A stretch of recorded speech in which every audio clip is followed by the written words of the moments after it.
May I request that all of us who are on the sidelines, please, may we make our way to this main auditorium. And now, may I request that we all be upstanding as we welcome the keynote speaker for this very, very auspicious occasion, His Excellency, Engineer Dr. Raila Odinga, Tabi, and the band.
Thank you, Tabi and the band. Let's appreciate Tabi and the band with a mighty round of applause.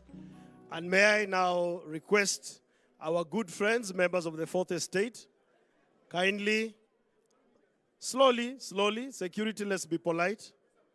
Let's be polite. Slowly. Let us take our positions on my right.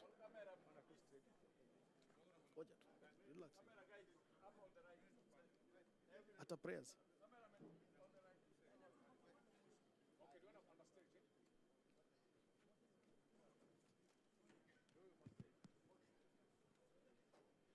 Thank you.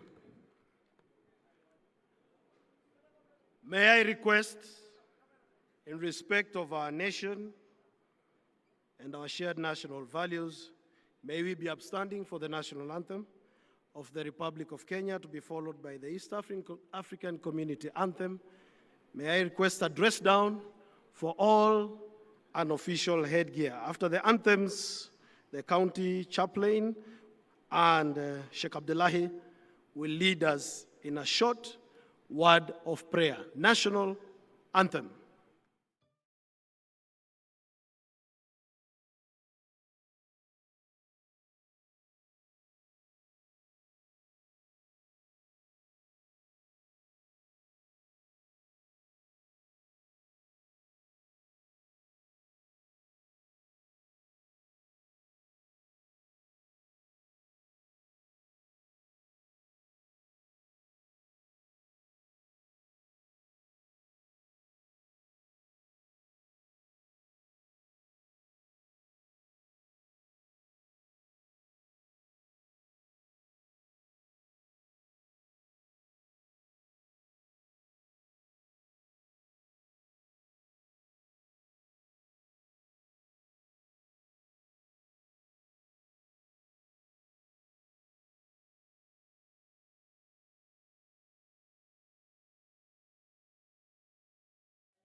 بسم الله الرحمن الرحيم الحمد لله رب العالمين الرحمن الرحيم مالك يوم الدين إياك نعبد وإياك نستعين اهدنا صراط المستقيم صراط الذين أنعمت عليهم غير المغضوب عليهم ولا الضالين آمين يا رب العالمين. Pema pako patazidi kubaki petu pakimbilio na nusuru. Mikono mwako wa rehema na mkabidhi Rijali Shaki gwiji mngwana na adibu iwa mwandishi Raila Amolo Odinga ambaye ndiye mkunga wa ugatuzi. Twakuomba ewe Mola umjalie pamoja na magavana wote akiwemo Nala Gladys Atieno Wanga wa Homa Bay. Na kikao hiki twakuomba ewe Mola anza nasi uenende nasi na utue nasi pema, na ni kwa sababu tumeomba tukiamini katika jina tukufu la Yesu Kristo mwanao. May we be seated. Your Excellency, the Prime Minister, Engineer Dr. Raila Amolo Odinga, Your Excellency, the Chair of the Council of Governors, FCPA Ahmed Abdullahi, Your Excellency, the good Governor of Homa Bay County, Honorable Gladys Nyasuna Wanga, all governors present, Cabinet Secretary for Health, Honorable Adan Duale, all Cabinet Secretaries present, Principal Secretaries and officials of national government, the Minority Whip in the National Assembly, Honorable Mili Mabona, and all members of the National Assembly present, the Minority Leader in the Senate, Honorable Stewart Masayo, all senators present, the Speaker, Homa Bay County, Right Honorable Polycarp Kombo, all speakers of different county assemblies represented here, and members of various county assemblies, our partners, distinguished delegates. As I invite a good friend and a brother who has been doing a good job in guiding this auspicious occasion, since he came to Homa Bay, now is known as Dr. Latif. But as he comes, allow me, Your Excellency, to underscore the efforts you made for Kenya to realize devolution. Please, may we accord His Excellency, Engineer Dr. Raila Amolo Odinga, a hearty round of applause. We thank you for your efforts. Welcome, Latif. Karibu Daktari.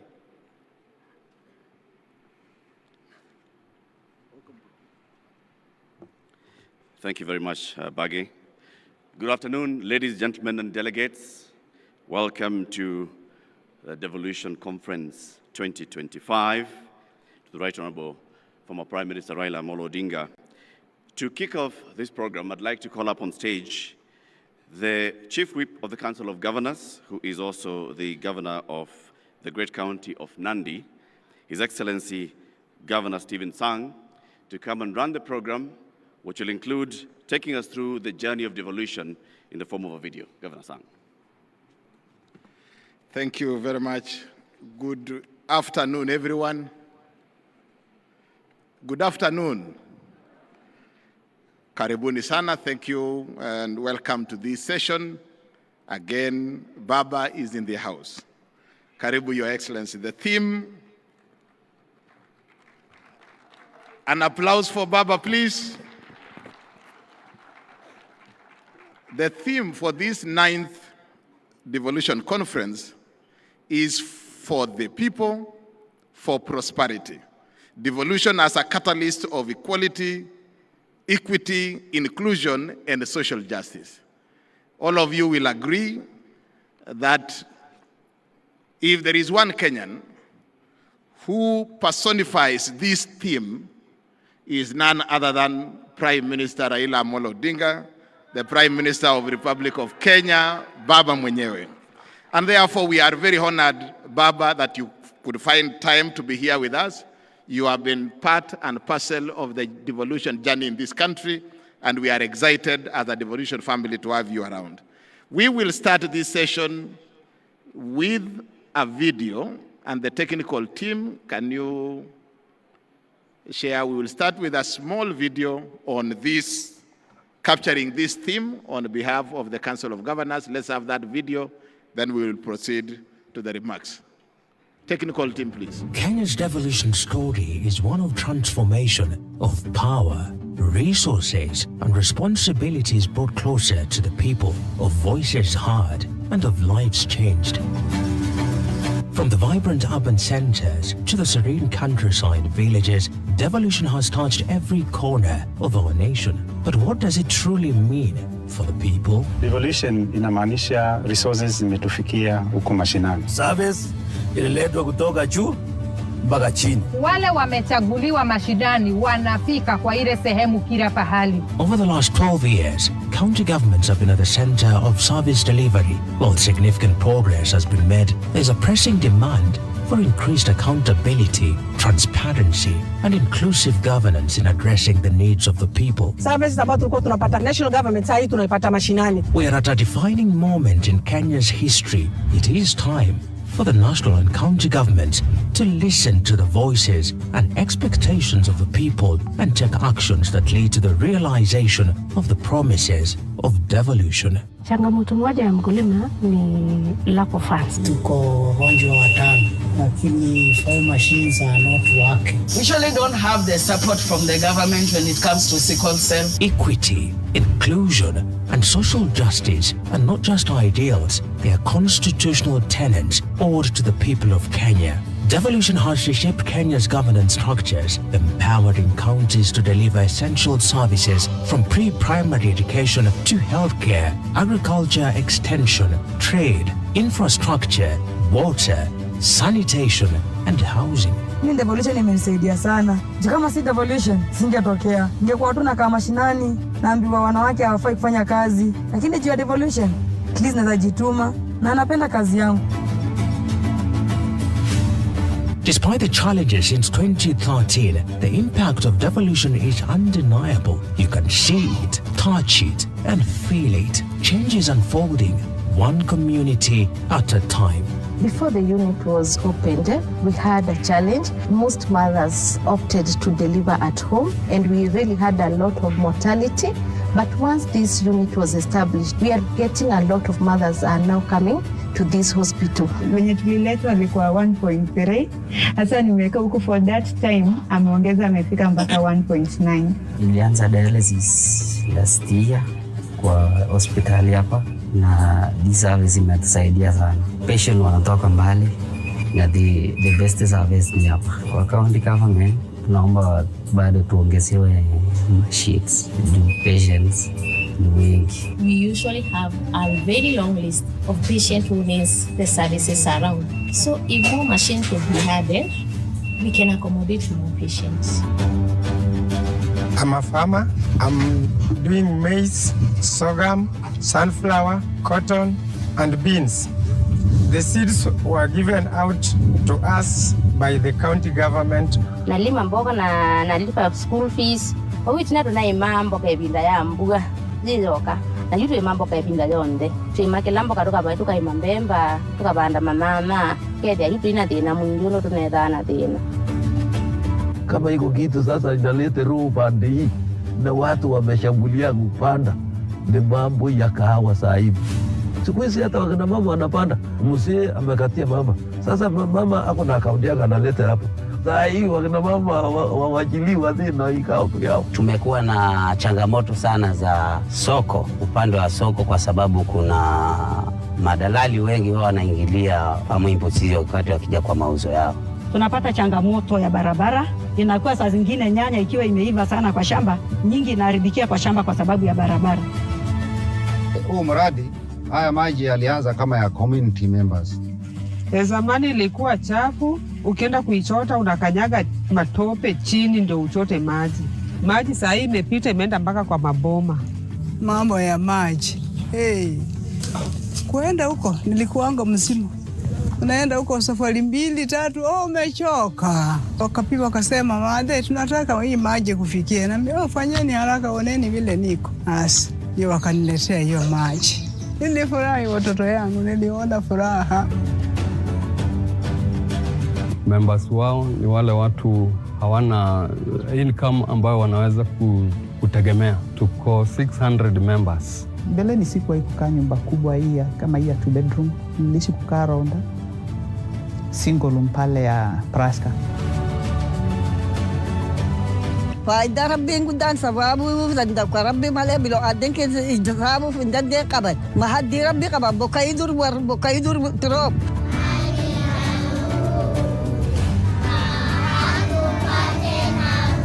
Kwa watoto imetunufaisha sana. Ya kwanza hatukuwa na madarasa, tumejengewa madarasa. Kitambo tulikuwa tunahangaika sana. Kwa kunakuwa na mafuriko, classes kunafurika, matope kila mahali, but now tumejengewa classes mpya za kisasa na tunashukuru serikali ya county sana kwa kutujengea. Mbeleni kama hata alikuwa anakuja late, sasa hii anataka mwisho mapema akuwe mtoto wa kwanza juu kuna vitu ya kuchezea kupenda. Ningemuomba gavana wetu aajiri walimu na ajiri even the mentors, alafu aongezee walimu wengine kwa haya madarasa ndio hawa watoto waweze kupata haya masomo bora. At the heart of good governance lies active civic engagement. Counties are championing transparency and accountability through civic education and public participation frameworks that involve citizens in decision making. Siku za public participation zao wanafanyaga siku za soko, ambayo hiyo wakati huo ndio mfanyi biashara iko very busy. But the conversation must not end there. Public participation is not just a constitutional requirement, it's the cornerstone of citizen-driven development. The dialogue between leaders and the people must remain dynamic, deliberate, and decisive. Juzi tulienda huko public participation huko chini, maneno ya devolution. Sisi wananchi tulisikia maneno ni mzuri kwa devolution. Civic engagement empowers communities to raise their voices, demand services, and push for change. We are here only to seek for justice.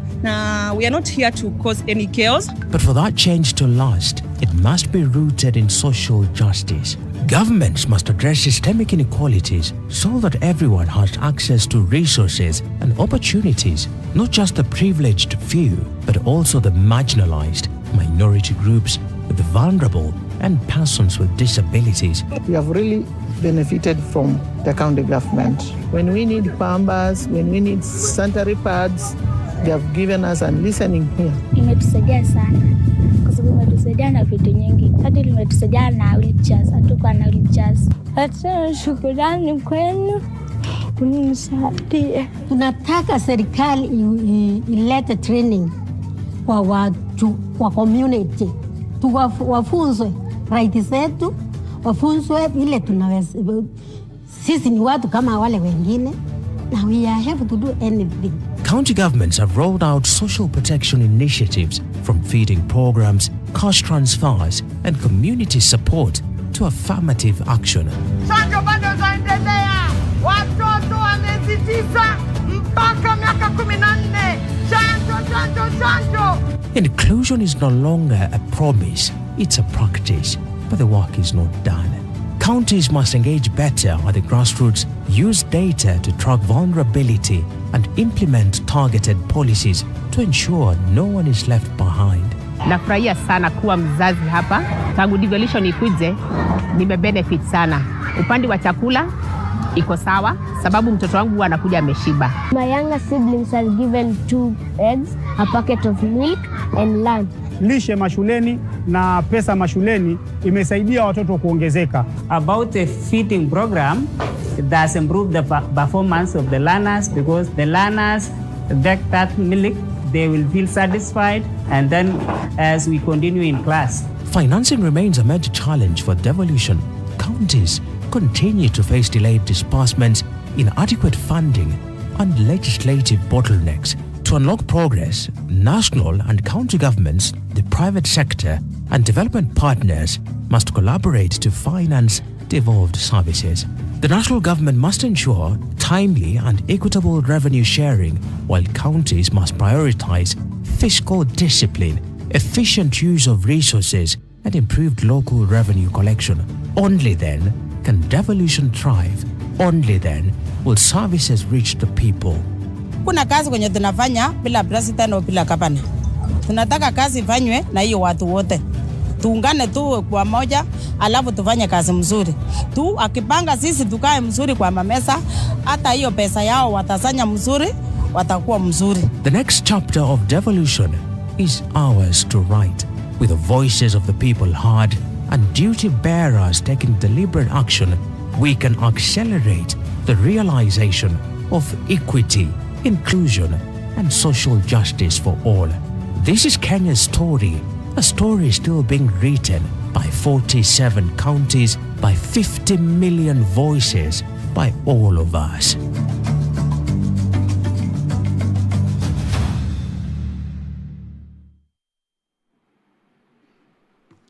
Thank you, the technical team, and an applause for that. Thank you very much. We'll now get into a session of very few remarks. We appreciate that yesterday we stretched this session a bit longer. Today, we hope to manage time adequately, and therefore the first remarks by the Senate Minority Leader, Senator Justice Retired Stewart Madzayo, to come, the Senator for Kilifi, to come and make his remarks. Karibu sana, Senator. Let's appreciate Senator Madzayo, the Minority Leader. Karibu sana.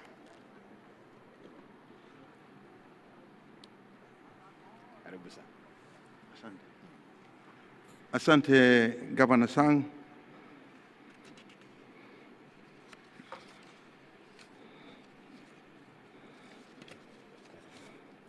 The Right Honorable Prime Minister, Baba Raila Odinga,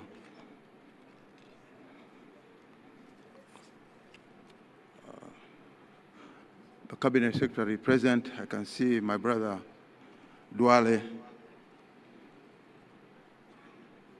colleagues at the Senate, all protocol observed, ladies and gentlemen.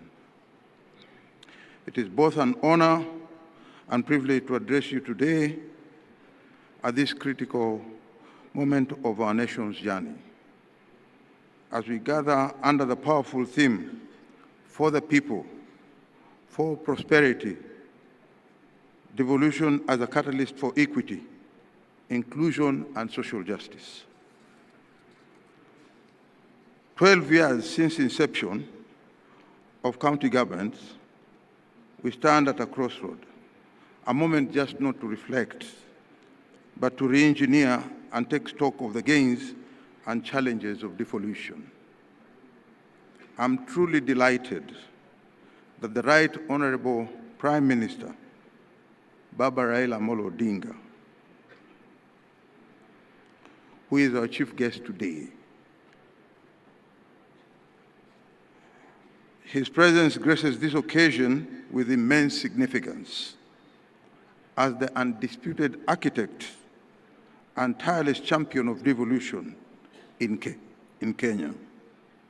He has stood firm in the face of resistance, pushing boundaries and breaking barriers to give power back to the people.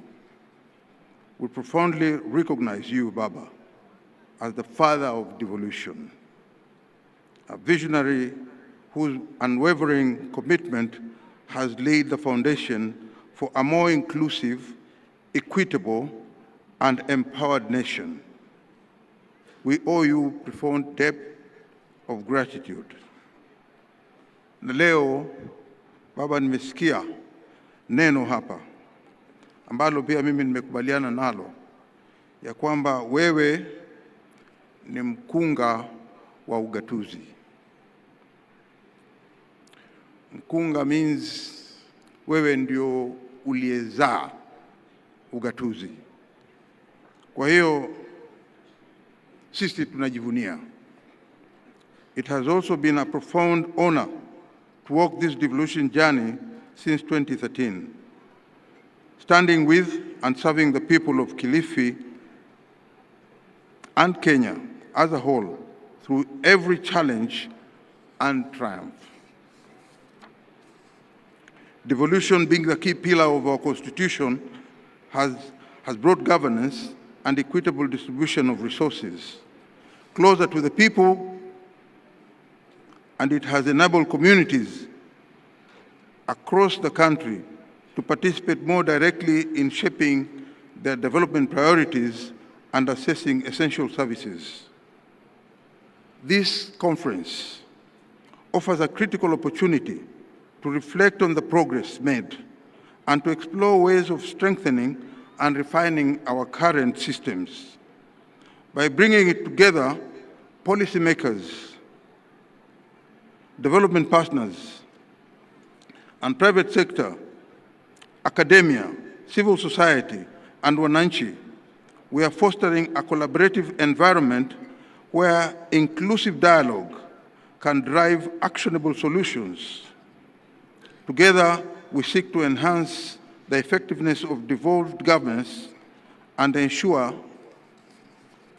it continues to serve as a catalyst for equity, inclusion, and sustainable prosperity. In Kilifi County, we are painfully aware of the social-economic disparities and the historical marginalization that have stifled our potential, from high rates of teenage pregnancies to limited access to healthcare in rural wards. These are not just development statistics, they are human rights violations. I'm reminded of the Shakahola massacre that remains a deep stain on Kenya's human rights record, a horrific reminder of what happens when the most basic rights are ignored.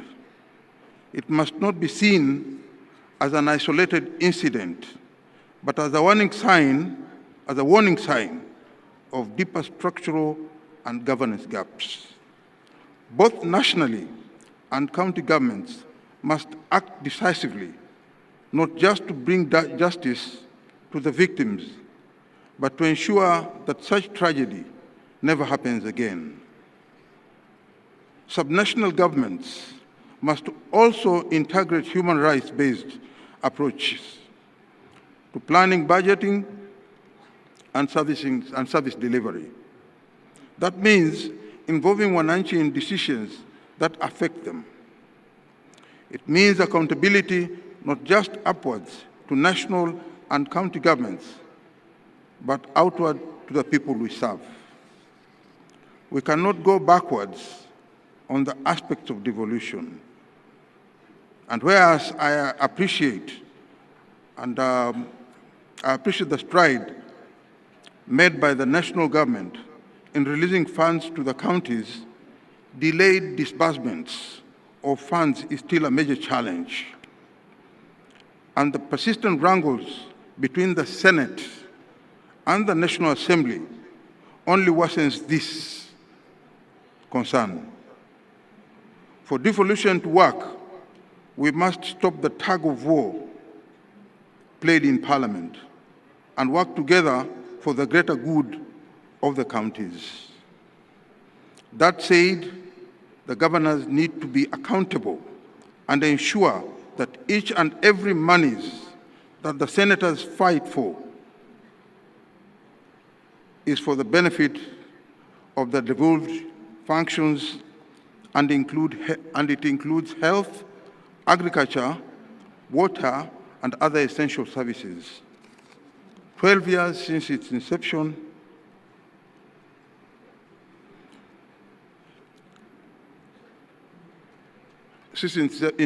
of the county governments, we stand at a crossroad, a moment not just to reflect, but to re-engineer and take stock of the gains and challenges of devolution. I'm truly delighted that the Right Honorable Prime Minister, Raila Odinga,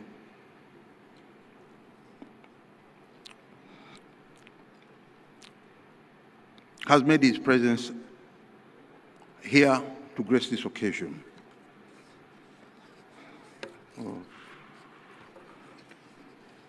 Finally, I would like to conclude For counties to truly become vehicles of equity and inclusion, they must go beyond the service delivery and embed the principles of justice and dignity into every aspect of governance. This requires a shift of mindset, investments in all systems that listen to and work for all people, and the political will to dismantle structural inequalities from the ground upwards.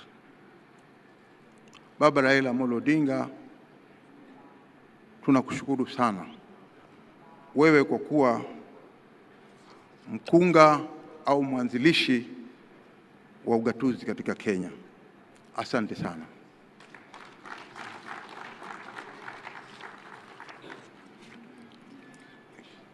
Let's appreciate Minority Leader in the Senate. Asante sana. The next would be remarks by the Senate Majority Leader, Senator Aaron Cheruiyot, and the remarks will be made on his behalf by Senator Professor Margaret Kamar. Let's appreciate Professor Kamar as she comes and delivers this remarks on behalf of the Majority Leader, Senator Aaron Cheruiyot. Karibu, Professor.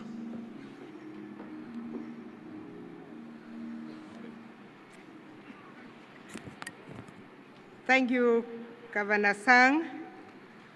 Your Excellency, the Right Honorable Prime Minister Raila Odinga, the father of devolution, as we all know,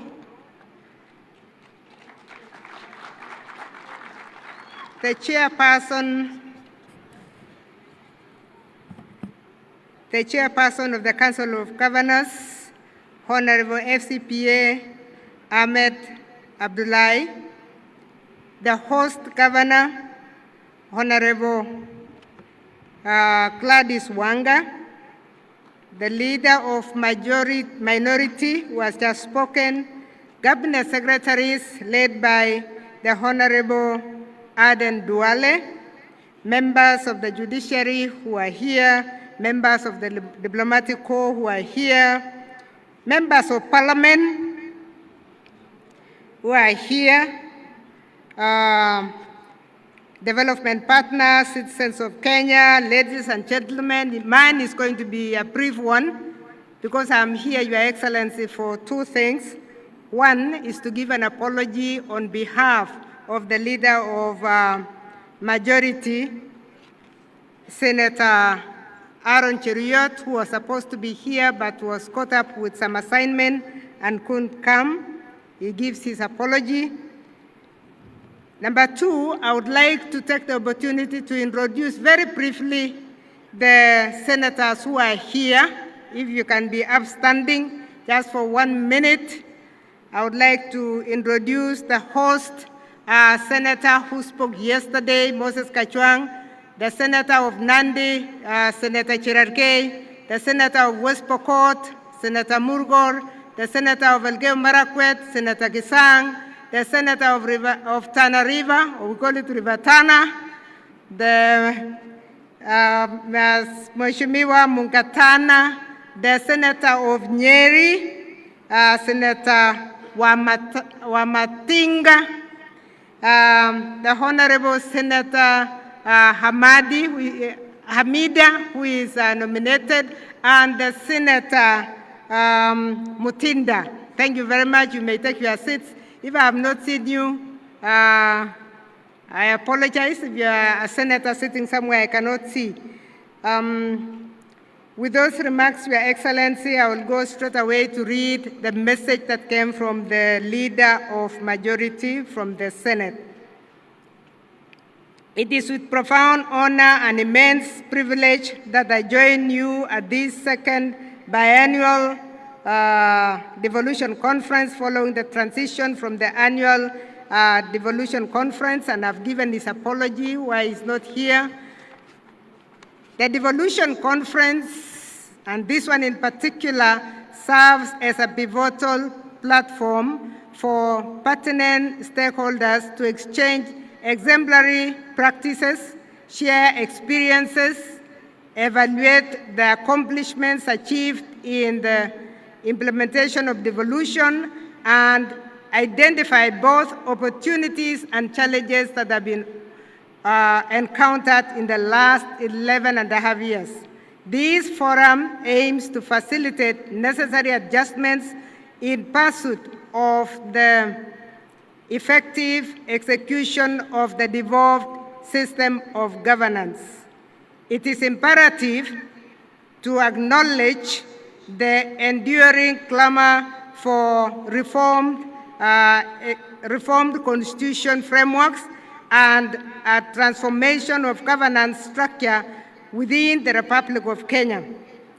The Constitution 2010, and we are happy that the Honorable Raila Odinga is here with us, the Right Honorable, Your Excellency, is with us because you are the one who pushed so hard to have the Constitution of Kenya 2010 promulgated in 2010. When the Constitution was promulgated, it made provisions for a devolved system of governance as captured under Chapter 11 of the Constitution, and whose objects and principles are also provided for under Articles 174 and Articles 175 of the Constitution. And the roles are well stipulated between the two levels of government in Schedule 4 of the Constitution. Your Excellency and distinguished participants, it is in the facilitation of the functioning and operations of the devolved governments, the Constitution under Article 203(2) provides for a 15% of the equitable share of the national revenue to be allocated to the county governments.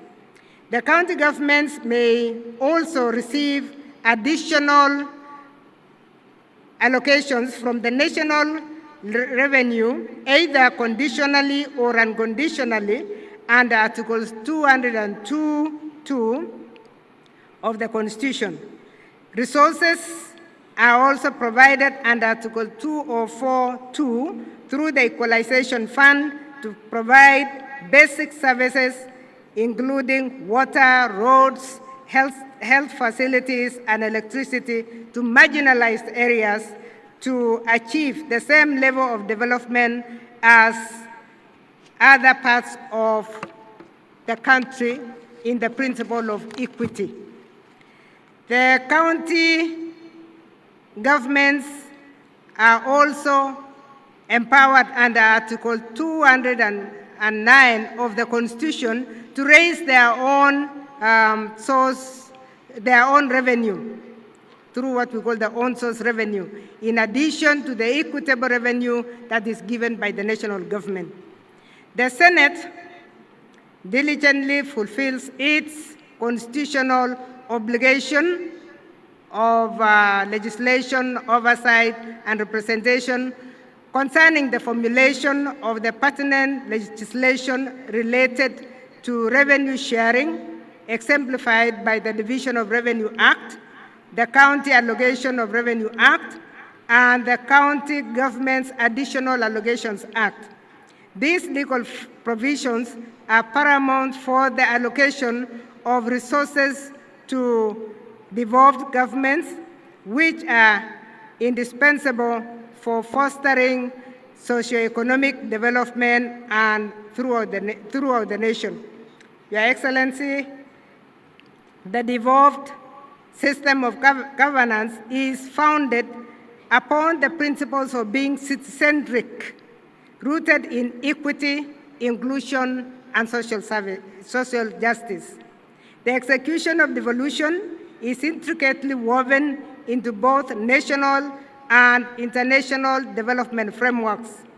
This alignment is articulated through initiatives such as the bottom-up economic transformation agenda, the Kenya Vision 2030, the East African Community Vision 2060, and the African Union Agenda 2063 and the United Nations 2030 Agenda for Sustainable Development.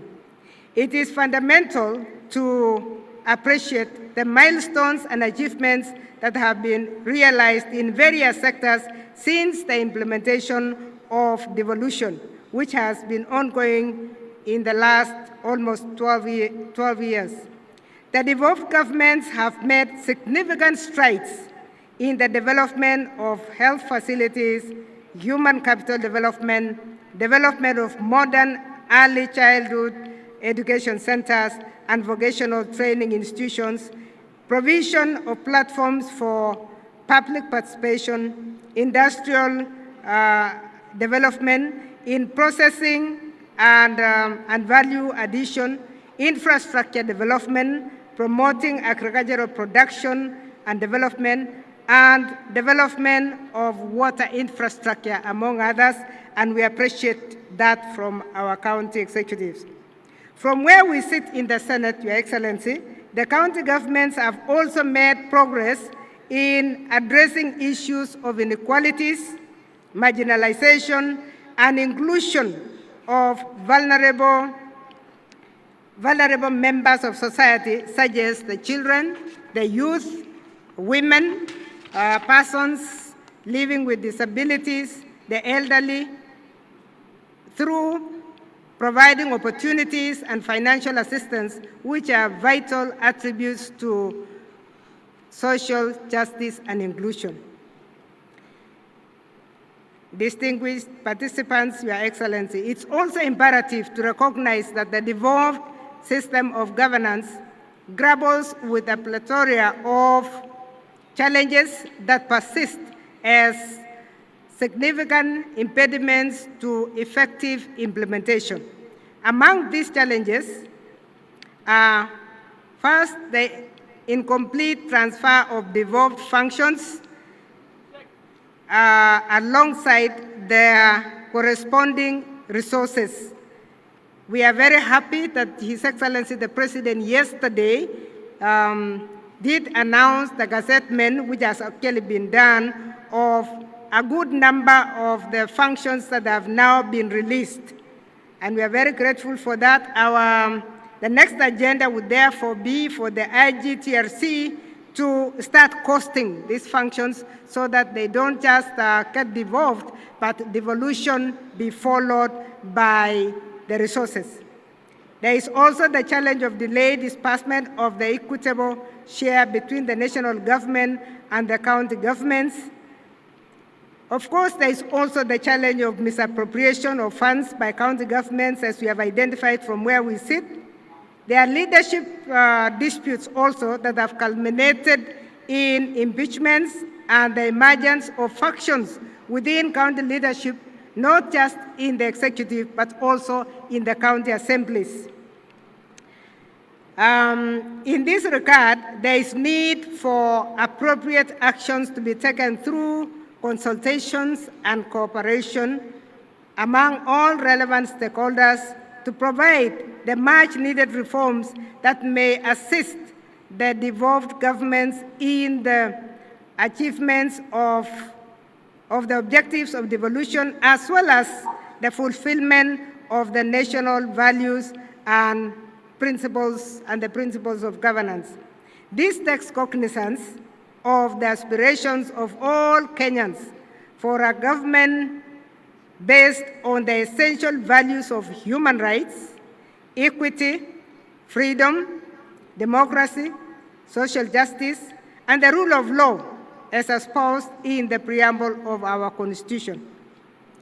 This Devolution Conference, therefore, Your Excellency, serves as an invaluable platform for introspection and assessment of the feedback regarding both the achievements and deficiencies, allowing for a strategic recalibration aimed at transforming county governments into robust institutions that catalyze socioeconomic advancement within our republic.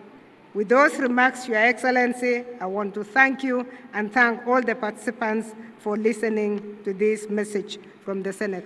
Thank you. Let's appreciate Professor Kamar again. It's now my pleasure to invite the Cabinet Secretary for Ministry of Health, the one and only Honorable Aden Bare Duale, to come and make his remarks. Karibu sana Waziri. Let's appreciate Waziri as he comes to make his remarks. Karibu.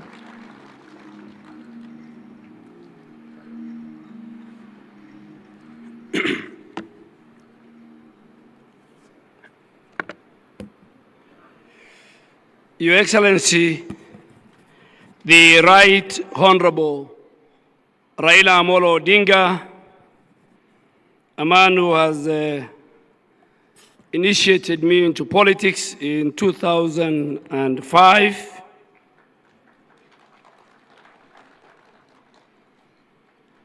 Your Excellency, the Governor of Homa Bay, Honorable Gladys Wanga, one of my very, very good legislator when I was the leader of majority, the chair of the Council of Governors, Excellencies governors, deputy governors, colleagues from both the Senate and the National Assembly, colleagues from both levels of government, our development partners, Honorable Excellency, former Prime Minister, as we come to the day 2 of the Devolution Conference, let me first extend my heartfelt appreciation to Homa Bay County for its warm hospitality, and also to the Right Honorable Raila Odinga for his enduring leadership in advancing equity and justice. The theme for the people, for posterity, devolution as a catalyst for equity, inclusion, and social justice, reflects devolution as our constitutional and moral compass. It reaffirms our past 2 days as a powerful driver of an inclusive prosperity, tangible equity, and effective governance. Social justice, Honorable Prime Minister, demands that every Kenyan has an equitable access to opportunities. He has equitable access to protections, and he has equitable access to essential services. A goal that devolution advances by bringing government closer to the people, correcting historical imbalances, and ensuring fairness in the distribution of resource allocation. Ladies and gentlemen, Honorable Prime Minister, guided by this principle, our health reforms under the universal health coverage focuses on 4 key pillars: human resource for health, making sure equitable deployment of skilled health workers, integrating community health promoters into the formal system, and scaling up specialized training to ensure we have skilled care in every county. And Honorable Prime Minister, as a person who worked with you during the 2010 Constitution,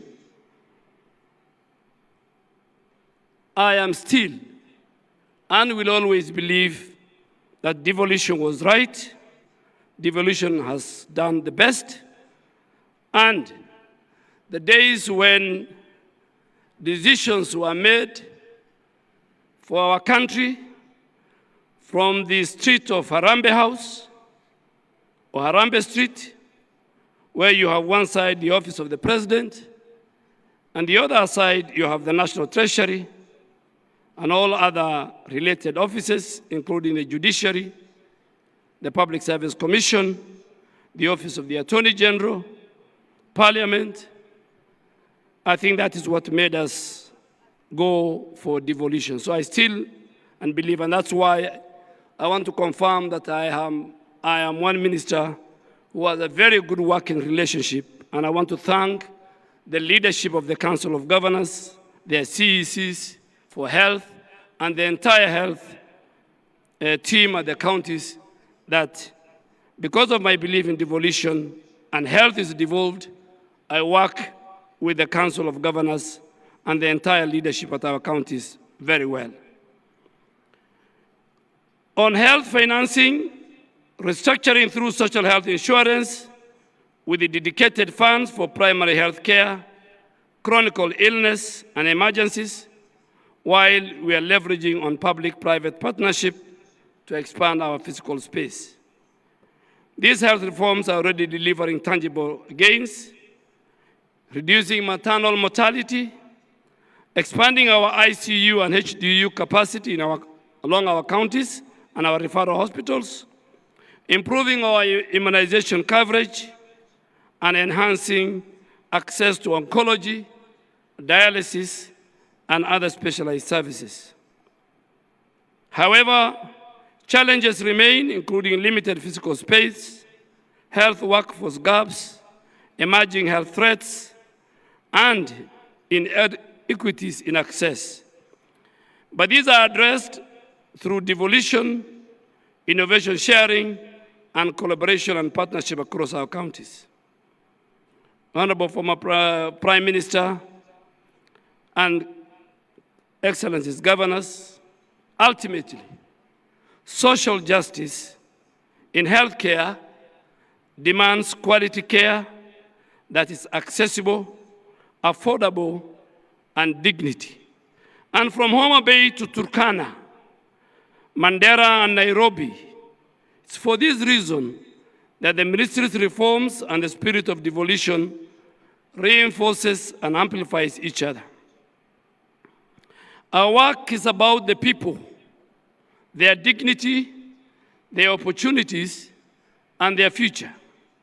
We have both the responsibility and the means to make social justice a lived reality through a well-governed, well-resourced, people-centered health system.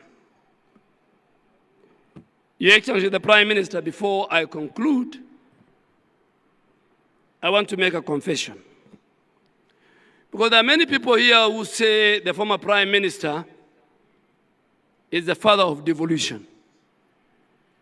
Maybe they have read in the newspapers, maybe they heard through the TV, but I was there on the table when you fought for devolution.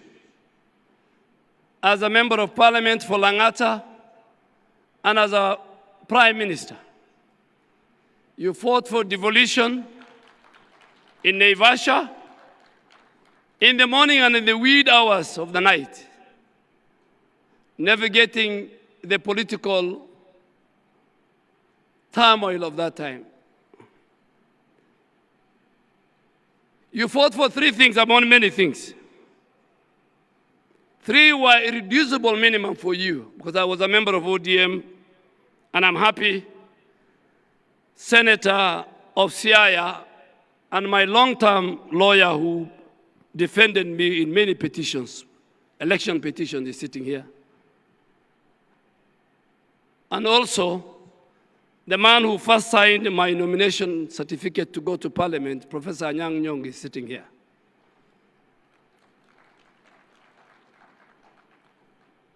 You fought for many things, but you had three irreducible minimum. You achieved two. You achieved devolution, and you achieved, and you helped us as a community, the Muslim community, the Qadi's court to be entrenched in the Constitution.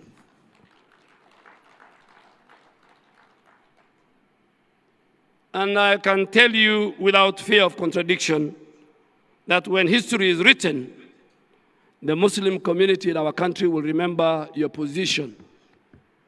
But you fought for also a parliamentary system of government. Kenyans fight every election because of bombers.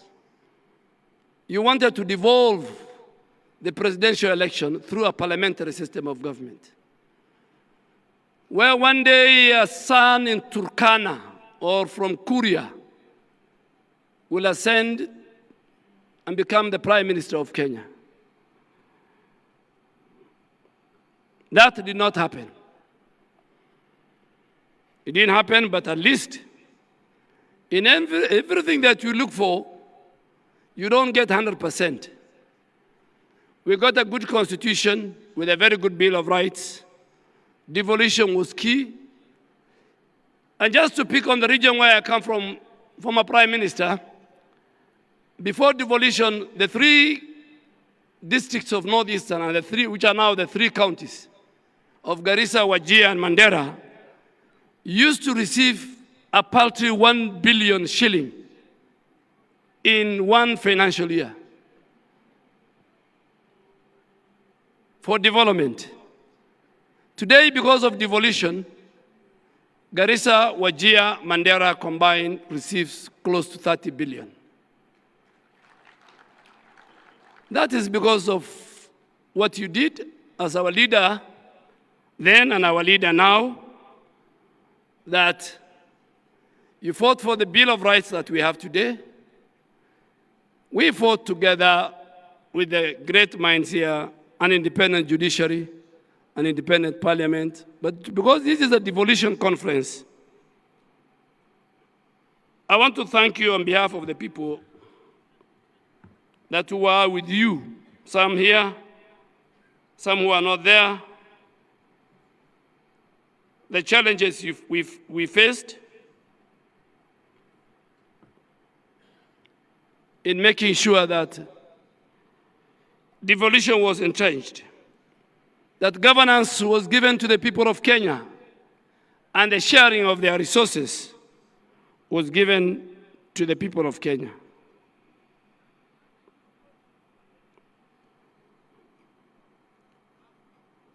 And that is why, again, you have remained consistent and fidelity to devolution. A number of times, colleagues, my former colleagues in Parliament, National Assembly, asked me, why is the former Prime Minister sometimes hard on us when it comes to the Senate? And I want to say it here. The Senate is the custodian of devolution. The former Prime Minister made his time with Professor Nyang' Nyong'o and many people who also became senators. But today, the custodian of devolution is Senate. That is the institution created by the Constitution. And just to conclude, no community, devolution was to make sure every Kenyan, regardless of his community, religion, and his location, are equal before the Constitution and before God. And that is why we want to say, if you want to aspire to be a leader in the Republic of Kenya, you must have certain credentials. You must be ready to speak for the El Molos on the shores of Lake Turkana. You must speak for all religions, and you must speak for all communities. And you must speak for Kenya. You can speak for your community, you can speak for your religion, and you can speak for your region. Kenya is one indivisible nation with one flag, one map, a member of the East African community. And in conclusion, on behalf of the Ministry of Health, I reaffirm our belief together we can ensure devolution truly delivers for the people, for posterity, and for justice. Thank you, God bless you, and God bless the Republic of Kenya. Another round of applause for Waziri. It's now my honor to invite our gracious host, the governor for Homa Bay. Her Excellency Gladys Wanga to make her remarks and in turn invite the chair of COG. Karibu sana. Asante sana, Governor Sang. Our chief guest today, the Right Honorable Prime Minister Raila Odinga, the Chair of the Council of Governors, His Excellency FCPA Ahmed Abdullahi, fellow governors who are present today, the Cabinet Secretary of the Ministry of Health, Minority Leader of the Senate, and members of Parliament present, members of the National Assembly are present here today, deputy governors, led by my own deputy governor, who I want to recognize, Yugi Magwanga. Thank you very much.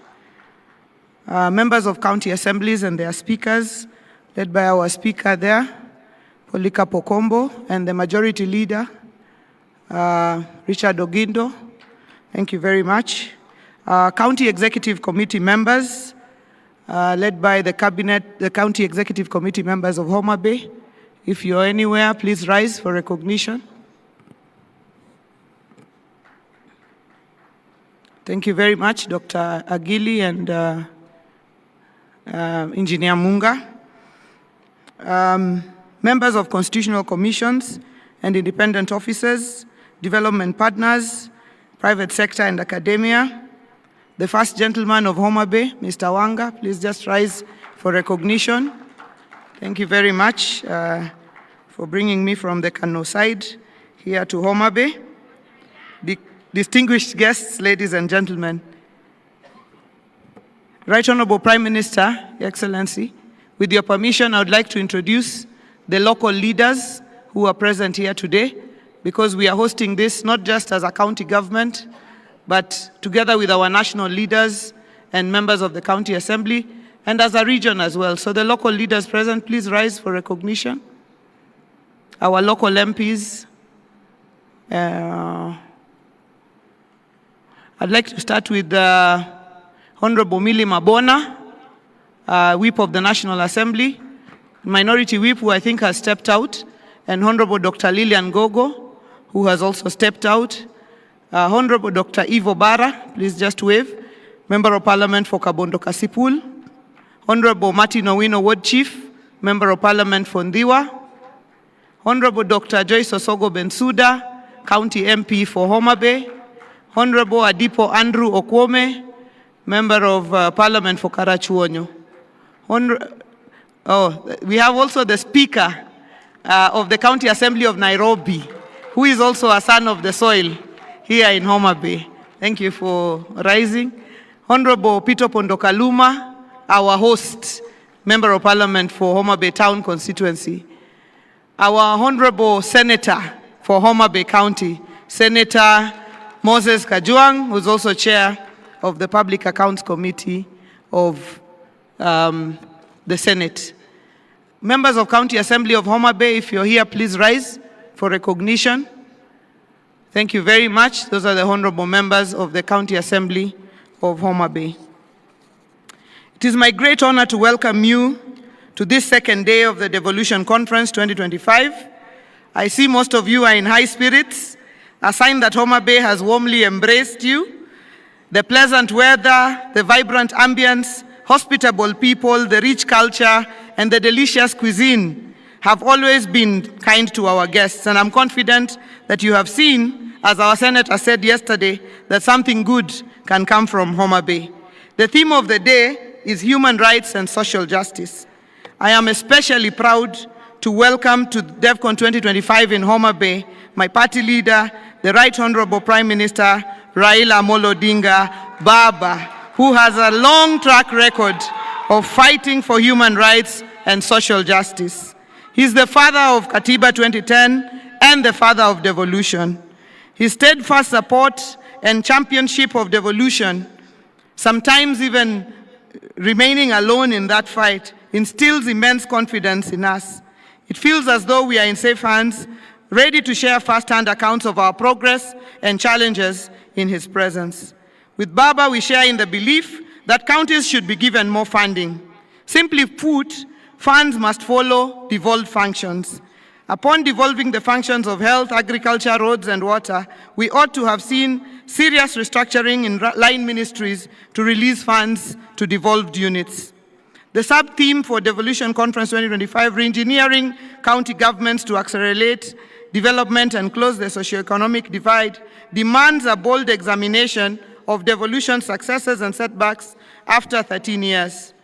Many inspiring stories of devolution's impact have been shared across the 47 counties. I want to share on our Homa Bay's achievements on county functions and impactful devolution stories with our successful programs. Let me start with a story I love to repeat in Homa Bay, that we are the bay of endless potential, but with limited resources.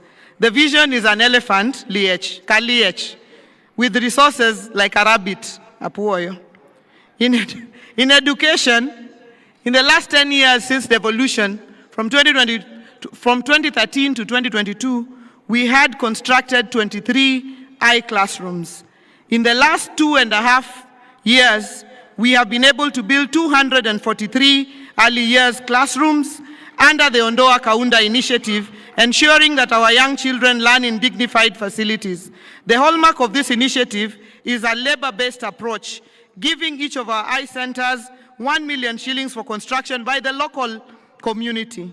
Our Fins to Swim scholarship supports 623 bright but needy students, about 40% of whom are girls, through secondary school up to university.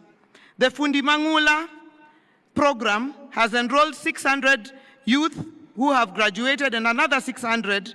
Now we are having 1,200 students going through a vocational training scholarship program. We partner with KCB in this program under the KCB to Jiajiri. Some of our Fundi Mangula beneficiaries have been involved in development of projects like the Ondoa Kaunda and the Affordable Housing Project. Our bursary program supports over 20,000 beneficiaries every year, 800 from each of the 40 wards identified through the village cluster public participation framework. In the 3 years of my administration since 2022, we have a cumulative number of 81,860 beneficiaries.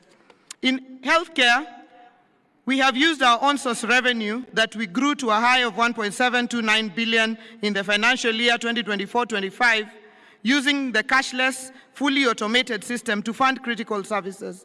At the level 5 Homa Bay County Teaching and Referral Hospital, we are constructing a 5-story accident and emergency block, which will be complete by December, and a funeral parlor, which is already complete, to give our people a dignified send-off. Our referral hospital features a new outpatient block, an upgraded maternity wing, and other improvements using the resources that we've been able to raise. The Health Facility Improvement Fund has upgraded 70 facilities in various parts of the county, including Rachuanyo East, Sena in Fangano Island, Your Excellency, which you came and opened with us in Soklo up there, Pala, the Tomboya Health Facility in Bita, and among others. On wellness and climate change interventions, we have set up green spaces, including the Governor's Park and the Arboretum, which you have just visited this afternoon, and the sports programs, including the Genoa Governor's Cup every year, and partnership with the Akakoro Football Academy, who are setting up a modern academy in Diwa. On trade and markets, for our community empowerment through the Inua Boda Boda initiative, each of our 40 Boda Boda circles across the 40 wards received 1 million shillings on grant to be able to empower them, to be able to get them to get their own motorbikes instead of riding on behalf of others. In efforts to bolster commerce and give dignity to our traders, modern markets are currently under construction in Rodikopany and Kendube, Misambi, as well as Sindo, Luanda, and Diwa. Projects that are delivering transformative economic spaces. On county roads, We continue to invest in accessibility and mobility, opening up 518 kilometers of new roads, rehabilitating 319 kilometers, maintaining 551 kilometers, and reconstructing and maintaining over 6,000 culverts, which offer critical lifelines that connect our markets, sports grounds, and communities, ensuring cohesion and opportunity across every ward. In agriculture, we have transformed Homa Bay into an agricultural producer county. We have harnessed our agricultural potential with projects and investments, and the results are promising. We lead in national production of several value chains. We are #1 producers of sweet potatoes, #2 producers of cotton, only #2 to Lamu, #1 producers of groundnuts, #1 producers of sunflower, #1 producers of soya beans, #3 producers of millet, and #17 producer of coffee in the country. We are now growing coffee in Homa Bay. Mbesha is coming to our farmers for them to uplift their livelihoods. My passion in agricultural productivity, the intersection of food security, agro-processing, trade, job creation, and enhanced farmers' incomes, leading to tremendous economic growth to deliver Homa Bay City in a decade. Full devolution with attendant funding will give good national economic outcomes in the 47 counties. In the next national planning cycle, like Vision 2030, devolution should be a key pillar. We commend the current administration for allocating 415 billion to counties, although, Your Excellency, you had said we should get to at least 450 billion.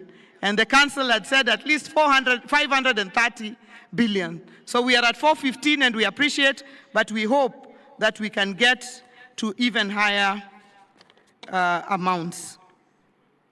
Your Excellency, to promote inclusion,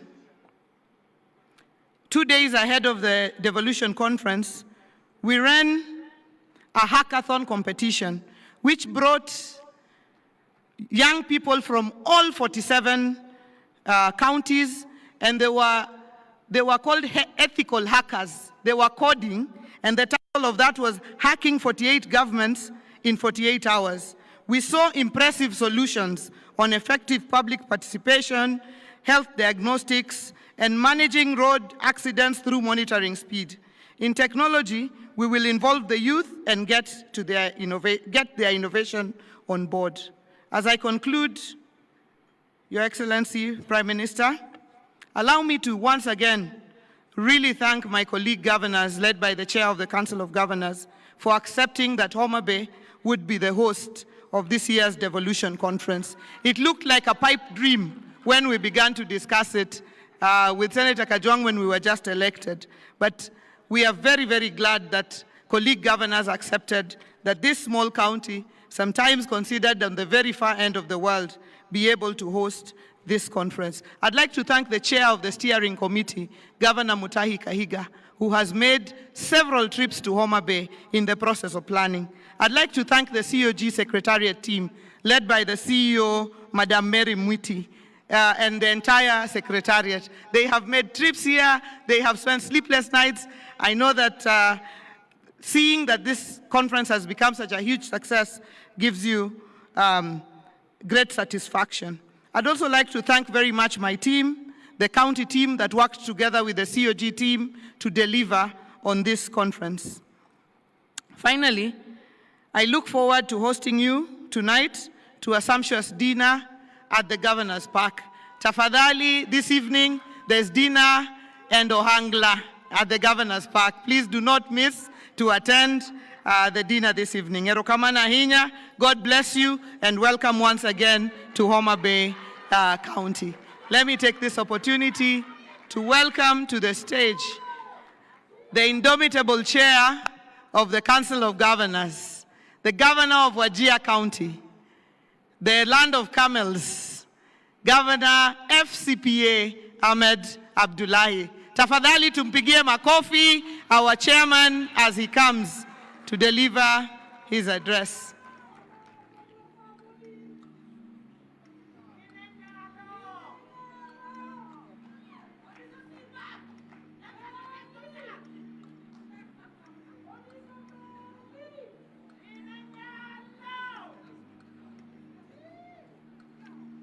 Very good. Thank you very much, Your Excellency, Governor Gladys Wanga. Our chief guest for the day, the Right Honorable Raila Amolo Odinga, Prime Minister, Excellency Governors and Deputy Governors who are here, the Cabinet Secretary for Health, the Honorable Aden Duale, Senators, Honorable Members of the National Assembly, representatives of the Judiciary, leaders of Homa Bay County and the Greater Nyanza region, Excellency Ambassadors and High Commissioners, Principal Secretaries, Speakers and members of the county assemblies, all national and county government representatives, private sector, civil society representatives, development partners, international delegates, all delegates, ladies and gentlemen, hamjambo. Good afternoon. Your Excellency, the Right Honorable Prime Minister, let me take a few minutes, first of all, to introduce the governors who are here who will not have an opportunity to come and say something at the podium. All Excellency Governors, please. We have the host Governor Gladys Wanga. We have my Vice Chair, I think, who's outside. We're expecting the Prime Cabinet Secretary to be here any time. He's probably waiting to receive him. He's gone out with Gladys. And then we have our whip of the Council of Governors. Your Excellency, the Council of Governors has 3 executive committee members who run the affairs of the Secretariat together with the Secretariat. And it's the Chair, the Vice Chair, and the whip is Governor Stephen Sang of Nandi. We have Governor Muthomi Njuki, who is our Chair of the Health Committee of the Council of Governors. We have Governor Cecily Mbarire, Governor of Embu County. She chairs resource mobilization for us. We have our Chair of Agriculture, Speaker Emeritus, who is the Governor of Bungoma, Kenneth Lusaka, Excellency Kenneth Lusaka. We also have Governor of Siaya County, James Orengo, Excellency James Orengo. We have the Governor of Kisumu County, who chairs for us the Committee on Lands, Housing, Urban Development, Excellency Professor Anyang' Nyong'o. And Your Excellency, there are many deputy governors also in attendance. But okay, we have other governors there. Governor Irungu Kangata of Muranga, Governor Simon Kachapin of West Pokot, Governor Dr. Wilbur Otichilo of Vihiga County, and Governor Professor Hilary Barchok of Bomet County. Thank you very much. Excellency, Right Honorable, there were other governors here, but some of them had to attend to other matters. The others? Your Excellency, I was only looking at this side. On that other side, we have Governor Julius Malombe, Governor of Kitui County.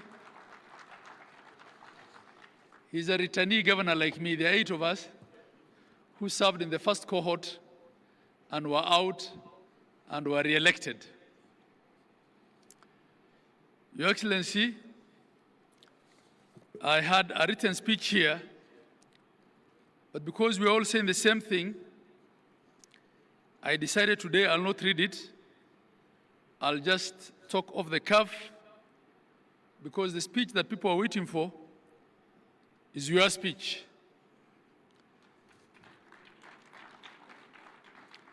But I'll just say a few things, and I hope by the time I finish, the Right Honorable the Prime Cabinet Secretary will be here so that he can speak before you. You are our chief guest for today. So we're also trying to avoid any protocol hitches. Your Excellency, may I take this opportunity to welcome you officially to DEFCON 2025. I want to say that in Kenya, there are different sets of truths. It appears that everyone makes their own set of truths. But there are 3 sets of truths that we all seem to agree on here. And you've heard that from the speakers who were here before me as well. Truth number 1 is that devolution has worked for Kenya. It has delivered. It has done its bit to equalize this country. From the Right Honorable Prime Minister, we are not all students of history. No one in this room understands probably better than you. No one understands better than you in this room. Maybe the only other person who I would say has a lot of institutional memory and knowledge on our political history here is Professor Anyang' Nyong'o. No one understands better than you the history of Kenya, the first administration that we had, the system of Majimbo, how the Senate was killed, how they were made to serve the remaining bit of their term in the National Assembly then, and how a seat was created for each senator in their rural district, and with it ended devolution. With it ended Majimbo. Your Excellency, no one understands better than you the struggle for the second liberation, the various drafts that we had, the Yash Balgai team, the Bomas draft, and what then became the final consensus position of forming 47 governments based on the 1992 district boundaries.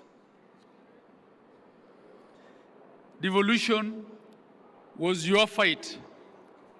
It remains your fight, Your Excellency.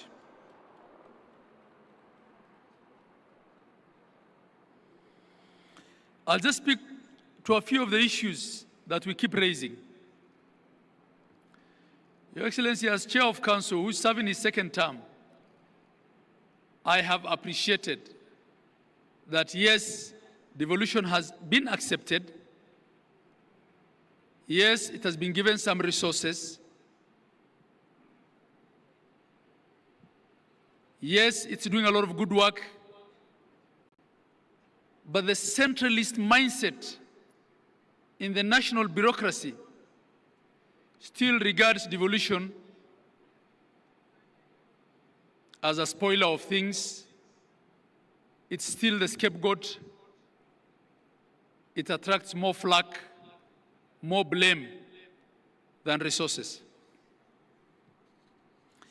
We still quarrel about the quantum of resources. And Gladys had mentioned that this year, as part of the MOU that you had with His Excellency the President, you had yourself suggested 450. We probably got the highest increase in a long time at about 30 billion, but we're still at 415. We're still struggling with issues to do with timely releases and timely disbursements.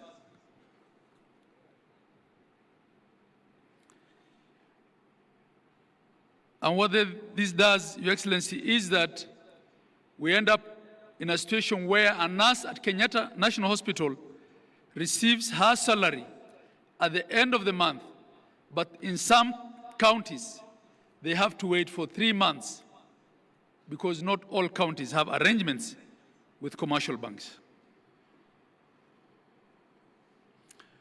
We still contend with the question of respecting the functional integrity of the county governments, the question of clawbacks of functions that have been devolved, and the question of resources following functions. There's still a lot of duplication. There are things that ought to be done by the counties, which are still being financed through national government ministries, departments, and agencies.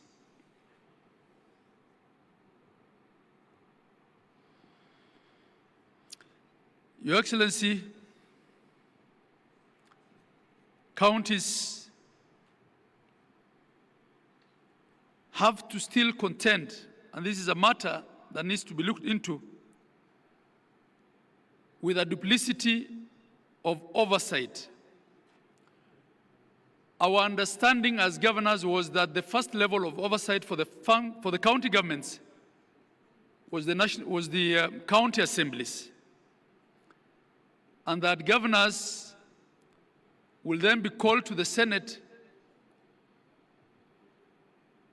not as the first level of oversight, but to clarify certain things, probably audit reports, annual audit reports. And in fact, having served in the first cohort of governors, we only used to get invitations from the Peak Park Committee then. But now it's become customary that governors have to be called by departmental committees of the Senate. Your Excellency, whilst to date, not a single MCA, not a single member of parliament has had to be recalled. We have had at least 4 governors impeached, and I think there have been as many as 7 or 8 attempts. I had it on my phone, I can't remember offhand. How many? Mary? 8 attempted impeachments, many of whom were salvaged at Senate. The question then begs, Your Excellency, is it only governors? Are Kenyans only electing the wrong governors?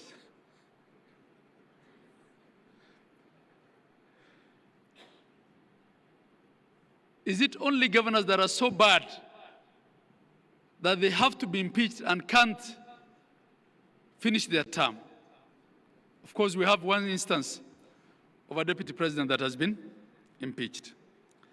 And up to date, I don't think we have a clear impeachment law for governors that sets the threshold. We're still relying on the constitutional provisions and the question of the County Governments Act. Your Excellency, the weaponization of the fight against corruption is another matter that we have to address openly.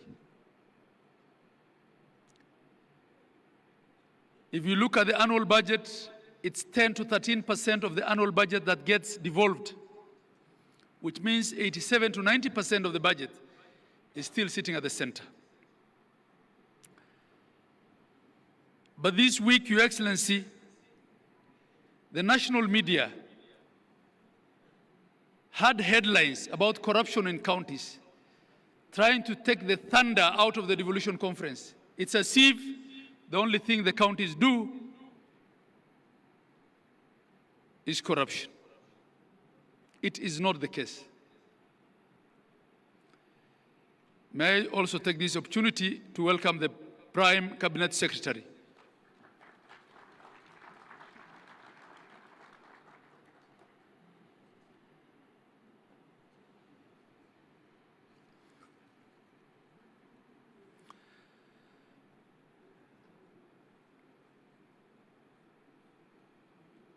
You're most welcome, the Prime Cabinet Secretary. Karibu. I was buying a little bit of time so that you can come in. Thank you. So, Your Excellency, I'll move much faster. So I was talking about corruption. Yesterday, His Excellency the President, I think, in a very open and clear manner,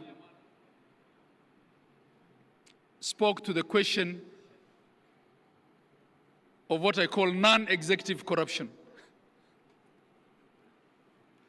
Corruption in other arms of government.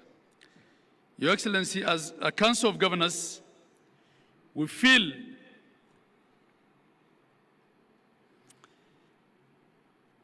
that the fight against corruption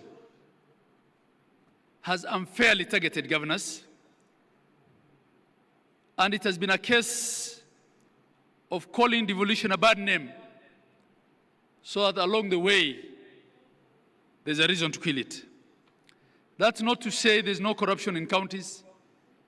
We have admitted as Kenyans that corruption pervades every aspect of our life. All we're saying is, let's fight all corruption.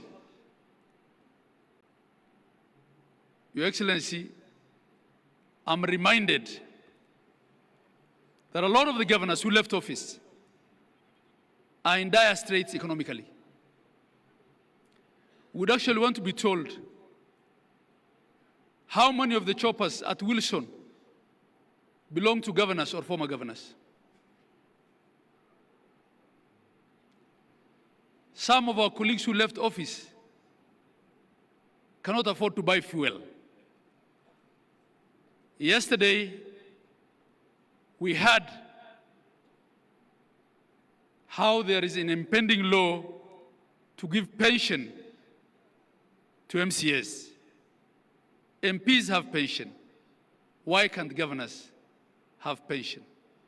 Why do we want to pride as a nation that our governors, some of whom have served 2 terms, don't even have, in fact, had it not been for SHA, probably, medical cover? Your Excellency, my colleague from Garissa usually says being a governor is like working in a landmine. You have to buy your peace at every level. I don't think that is what devolution was meant to be, Your Excellency. And I'm saying these things because, coming back to the truths, the second truth is that you are the father of devolution. And I feel comfortable saying these things in your presence because I know you can address them and address all of us effectively on them. And the last truth, Your Excellency, before I call the Prime Cabinet Prime Cabinet Secretary rather, is that you remain the underwriter of political stability in Kenya.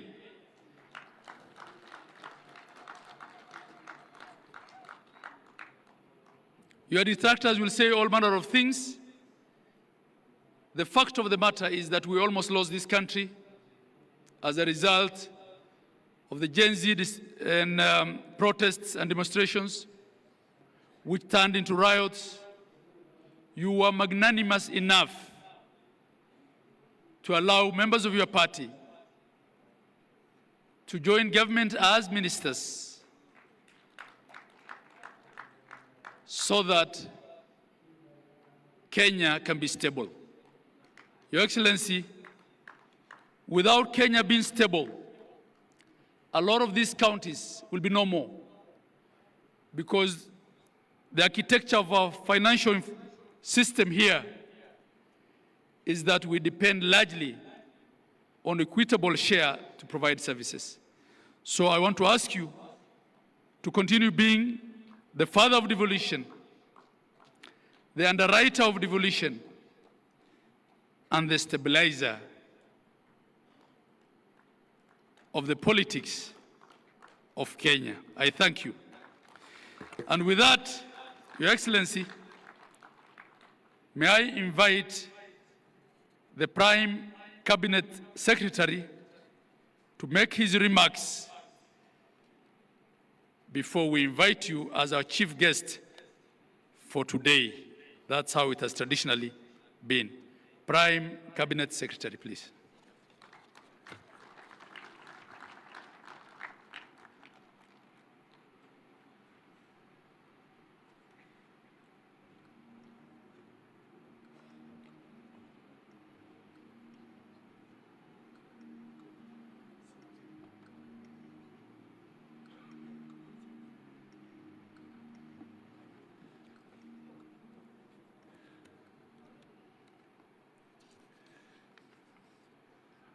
Homa Bay hoye! Homa Bay hoye! Umwami, the Right Honorable Prime Minister Raila Odinga, all governors present, cabinet secretaries present, all our legislators who are present, all MCAs in the hall, distinguished guests, ladies and gentlemen. I will try and just make some 2 or 3 points, and then I will hand over my written remarks to the Chair of the Council, so that it can go into your library for further conversation at a later stage. So I'll completely reduce my remarks. But I just want to say that I'm happy. There's usually a phrase in English, they say, in the nick of time. I had seen the program and I was supposed to be scheduled to take the podium at about 4. But thanks to technology, because then I was able to realize that Umwami Raila has arrived, and I had to adjust my engagements elsewhere so that I can be here with him. So, and of course, let me give accolades to Governor Gladys Wanga and her team in the county for putting together a very, very colorful and important function for governors and for the country. Your Excellency Raila, we are standing here because devolution, in a way, is the product of different factions of our political landscape coming together. You will recall that after 2007-2008 elections, the Honorable Raila Odinga and the late Mwai Kibaki brought together what we commonly call the Grand Coalition Government. In the Grand Coalition Government, I was assigned the role of being Deputy Prime Minister and also Minister for Local Government. And through the leadership and guidance of the Honorable Raila and the late Mwai Kibaki, I spearheaded the sessional paper on devolved government under the Constitution of 2010, and also to ensure the 6 primary pieces of legislation to anchor the process of devolution and to have them ready on time for the general elections was a difficult task. The Prime Minister was very clear then that we must deliver on ensuring that we get to the next general election with devolution properly anchored and ready to go. So we did that, and in that parliament, the sessional paper was approved, and attached to the sessional paper were 6 pieces of legislation, which today formed the basis and the foundation for the devolved system of government. So I want to confirm what the chair of the governors was just saying a few minutes ago, that it is not fiction, it is a fact that Raila was at the center of ensuring that devolution takes root. Now, let me come to another very quick point. Maybe it has been said by previous speakers, but I normally wear my other hat once in a while to look at numbers. And in the past 11 years, we are now in the 12th, in terms of the consolidated figure of equitable share in revenue, county governments have received 3.6 trillion Kenya shillings, consolidated in the last 12 years. I will not go into the debate as to how you have utilized those resources. I think the best judges are the residents of your counties, and of course, the Auditor General, who from time to time is charged with the responsibility of scrutinizing how public resources have been utilized. Let me also highlight that through the media and previous contributors, there's been a lot of conversation around efficiency, proper utilization of resources, management of the payroll systems across the 47 countries, the effect of mismanagement to taxpayers. So I will not want to speak too much to that. But let me just highlight that we also have a record that there are about 688 delayed projects across 34 counties, valued at about 24 billion Kenya shillings. And in 33, there are also about 40 unutilized projects in 10 counties amounting to about 400 million Kenya shillings. These are issues that we need to look at. And abandoned projects, abandoned or maybe neglected. In 33 counties, we get a figure of about 20 billion worth of abandoned projects. That, again, becomes a matter of grave concern and critical action from our leaders across the board. Your Excellency, let me just pick up one more issue, well, two more issues really. One is that good policies are anchored on accurate and hygienic data, whether it is at the national level, at the county level, or even at sectoral level. I would want to urge that all county governments, if they can work systematically to strengthen their county statistical departments and capacity so that accurate and hygienic data can be generated so that we can have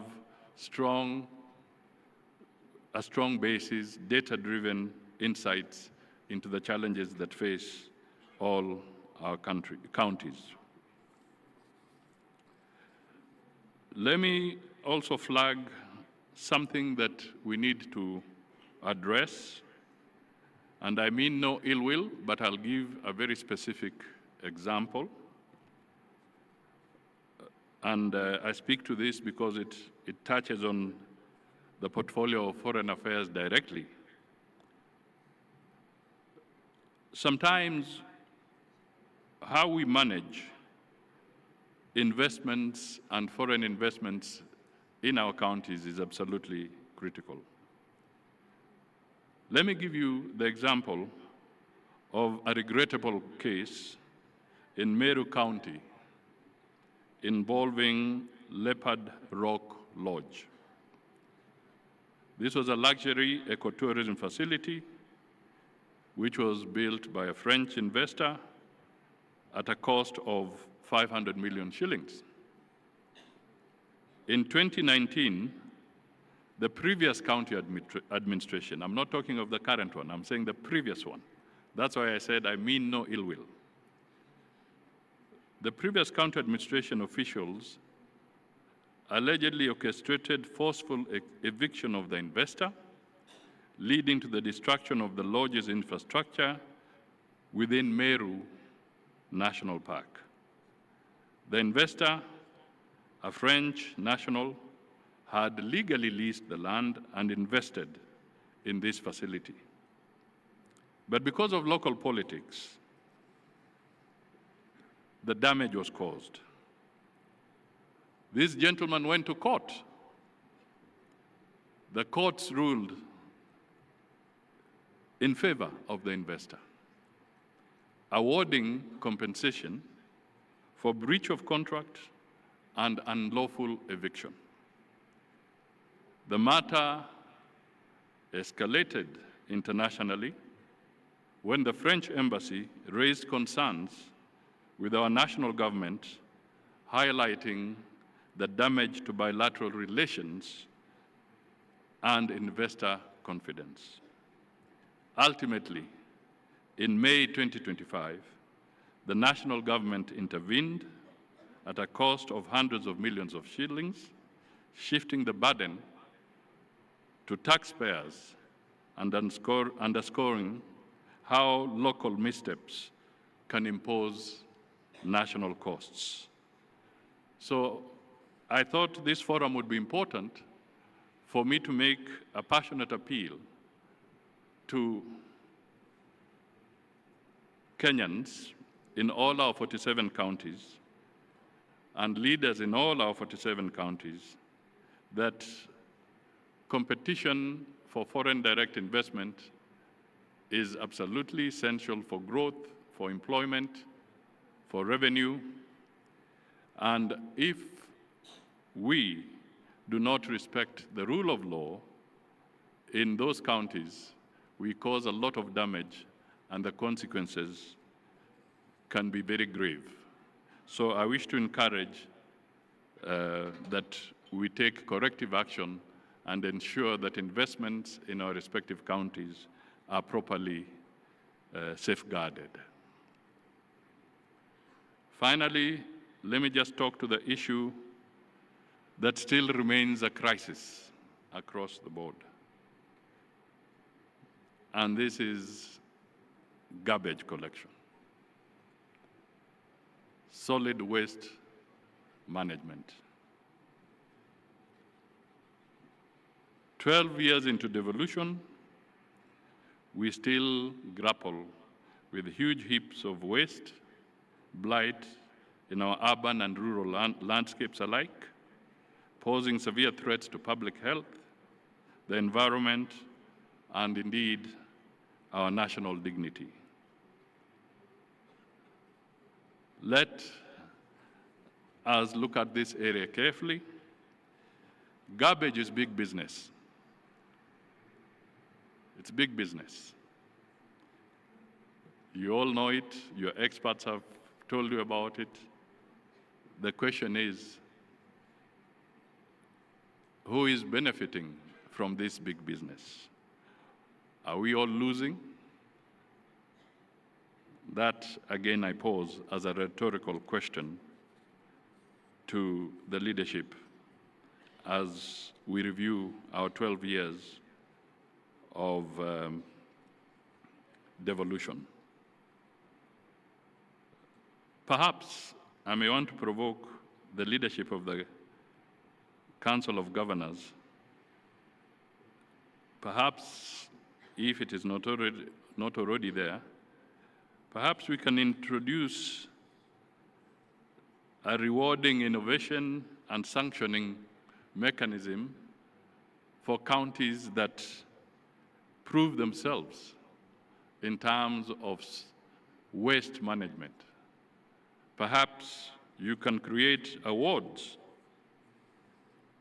where the resource allocation is increased if a county can properly demonstrate that they are able to deal with the solid waste challenge effectively, and those that may not be able to do so perhaps can be sanctioned so that they can also pull up their socks and not pull the other counties down. It might be, especially in this era of climate-related issues which are in vogue and which are important, maybe we should start looking for the green county of the year, the one that really steps out and is able to demonstrate that they are managing this particular challenge and in the process benefit from an elevated allocation during the revenue sharing mechanism. I'm speaking when I know there are legislators here, so perhaps they can refine this better as they reflect on some of these things. So I think I end there, but most important, devolution is and remains the most critical innovation within Kenya's constitutional framework.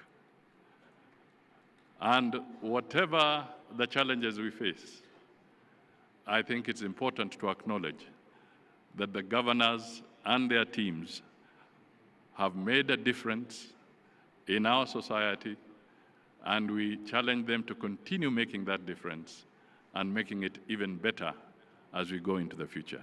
Thank you for listening to me. And now, I've been asked by the chair of the Council of Governors to request everybody to be upstanding so that we can usher in Umwami Raila Odinga so that he can come and give the final address.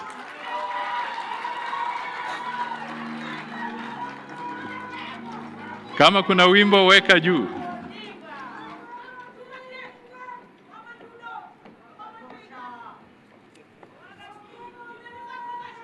Thank you.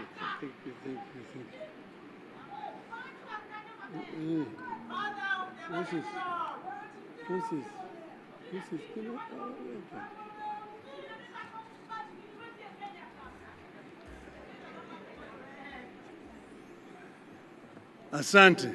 Thank you very much. You may be seated. The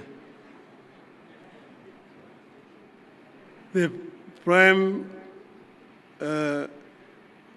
Cabinet Secretary, Mwanawa Anna, my friend,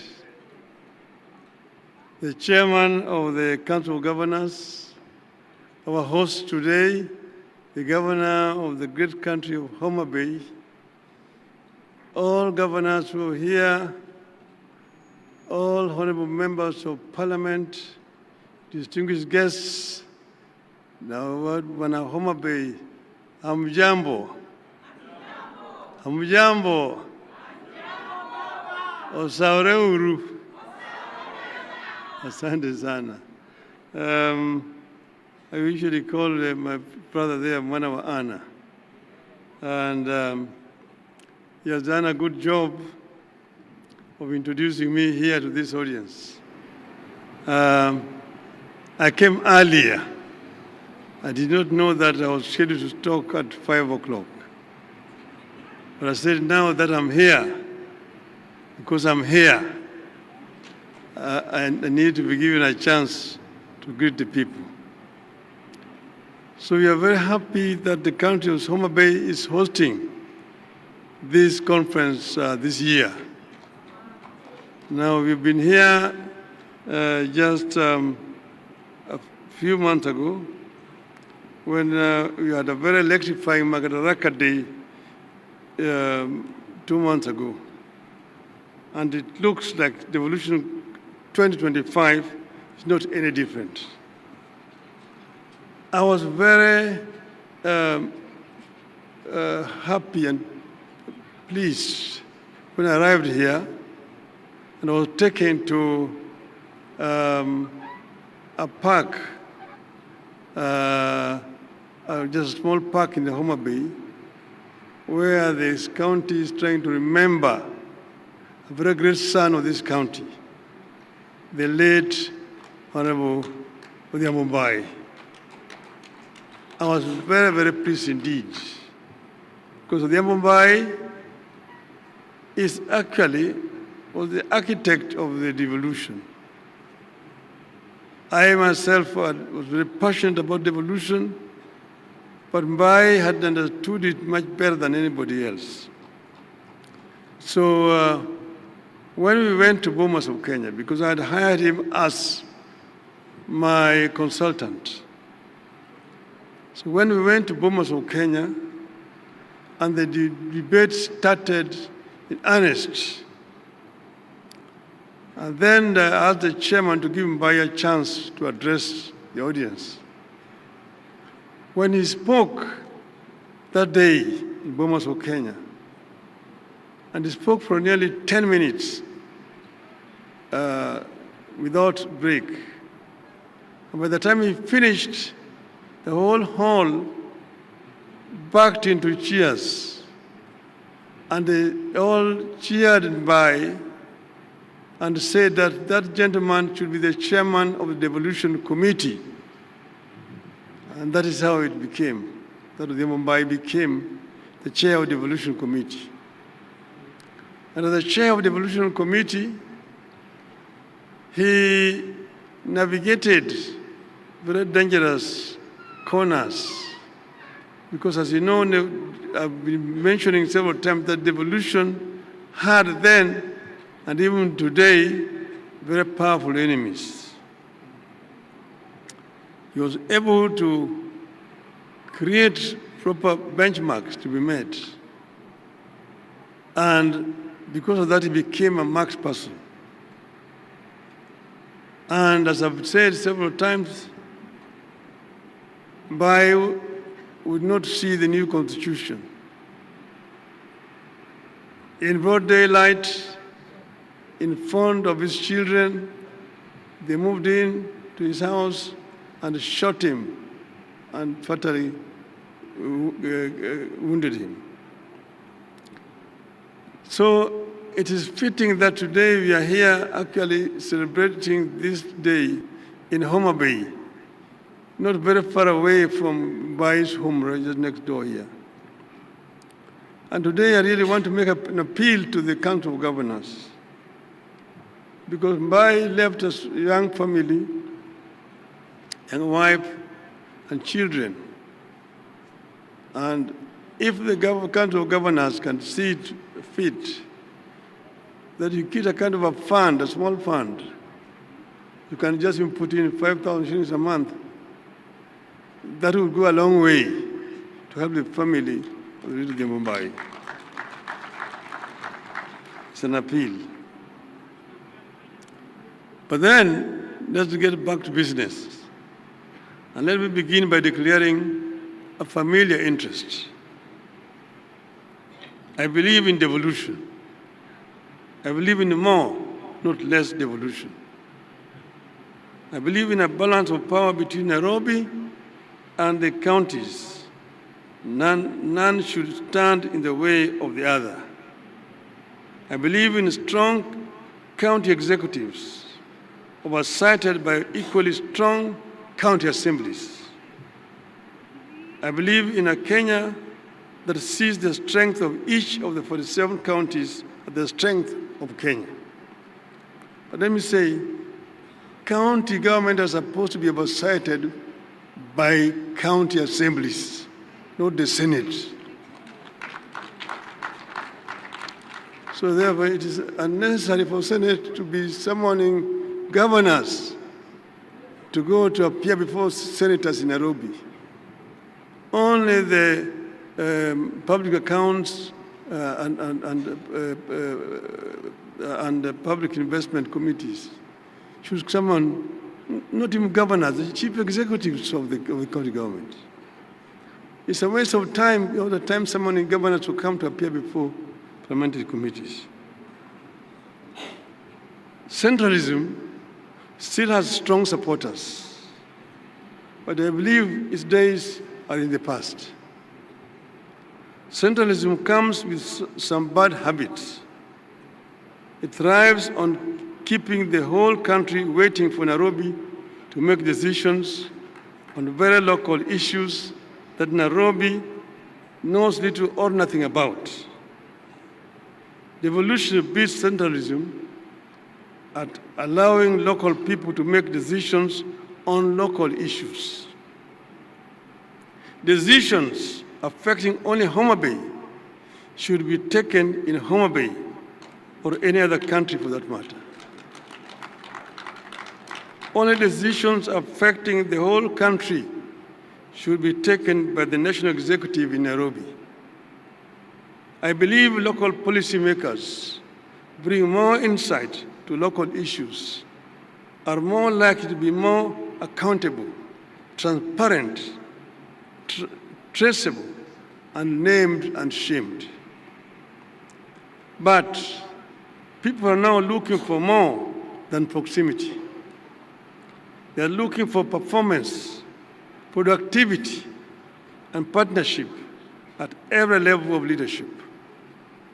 People want counties that are economic powerhouses, not mere administrative units. And you know, we're here because of historical circumstances. You had bigger units, you had regions which had what you call economics of scale. But enemies of devolution undermined that arrangement. Our focus must now be on leveraging devolution to achieve increased productivity and delivery of efficient and quality of services. Devolution for the people, for prosperity. People need more integration and coordination, not just between the county and national government, but also between counties. We want to see Wajir, for instance, having more collaboration with Garissa or Machakos with Kajiado, and complement each other instead of competing for destruction. So I want to share some reflections on how devolution can be revolutionized and how county and national governments can adopt and lead the country into an equitable future. A future in which we all accept that each part of the country is unique in its own way, has its own history, challenges, strengths, and ambitions. Only when all parts of Kenya pull together in one desired direction will we achieve prosperity for all. The counties are not equal or similar. Even this region, for example, you take Homa Bay, Next door is Kisii. You see? And then the other door is also Migori. The three counties are not equal or similar. In Homa Bay here, they are like monoethnic. They can afford to talk the Luo Apa. Even the Suba speak the Luo. In Kisii, in Kisii they're also monoethnic. But if you go to Migori, they are bilingual. There are Koreans there, and there are the Luos there. So you cannot speak Luo in an assembly in Migori. See, in Kisumu, next door, different from Homa Bay. Though they share the lake, Kisumu has an international airport. Kisumu has a railway line. Homa Bay does not have a railway line, does not have an international airport, and so on and so forth. So counties differ. So, where are we at this stage? Devolution is a process, not an event. It is about finding a balance between national and local aspirations. In this regard, we have made some significant progress. The most important step we have made is to make it the core principle behind devolution widely accepted. The principle of doing locally what is best done locally, and nationally only what is best done at the national level. But devolution must undergo continuous review and reinvention. The world is changing fast. So is Kenya. In 25 years from today, just from today, we will be in a Kenya of over 80 million people. Look at 25 years from today, it's just a turn of the century. And today is 25 years from then. From 25 years from now, we are going to have 80 million people living in this country. The eyes of our people will be on their counties. Our counties will either be engines of innovation or bottlenecks of frustration. The choice is ours, and we must choose boldly. We need to watch against the transfer of power and resources from Nairobi only for the same to be hoarded at county headquarters. We have to continuously ensure local communities access the devolved power and resources and have the power to decide where funding goes and how the services and projects are run. The formulation of county integrated development plans must therefore be more serious and truly consultative, not mere procedures. Those CIPDs, DPs, must also be implemented to the letter with much more regular references to the people. Needless to say, we have to cut the controlling hand of the national government.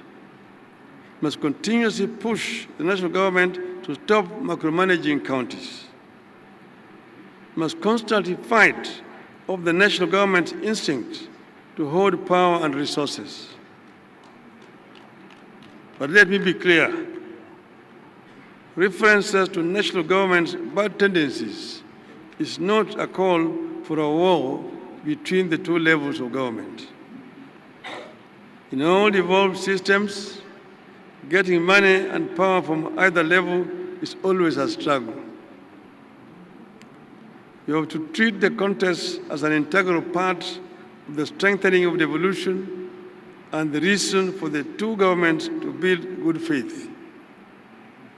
In fact, as that task continues, I want to propose that there be some incentives arrangements between the national government and the counties, through which the national government will reward those counties that deliver the best services in areas like poverty reduction, youth unemployment, and environmental conservation.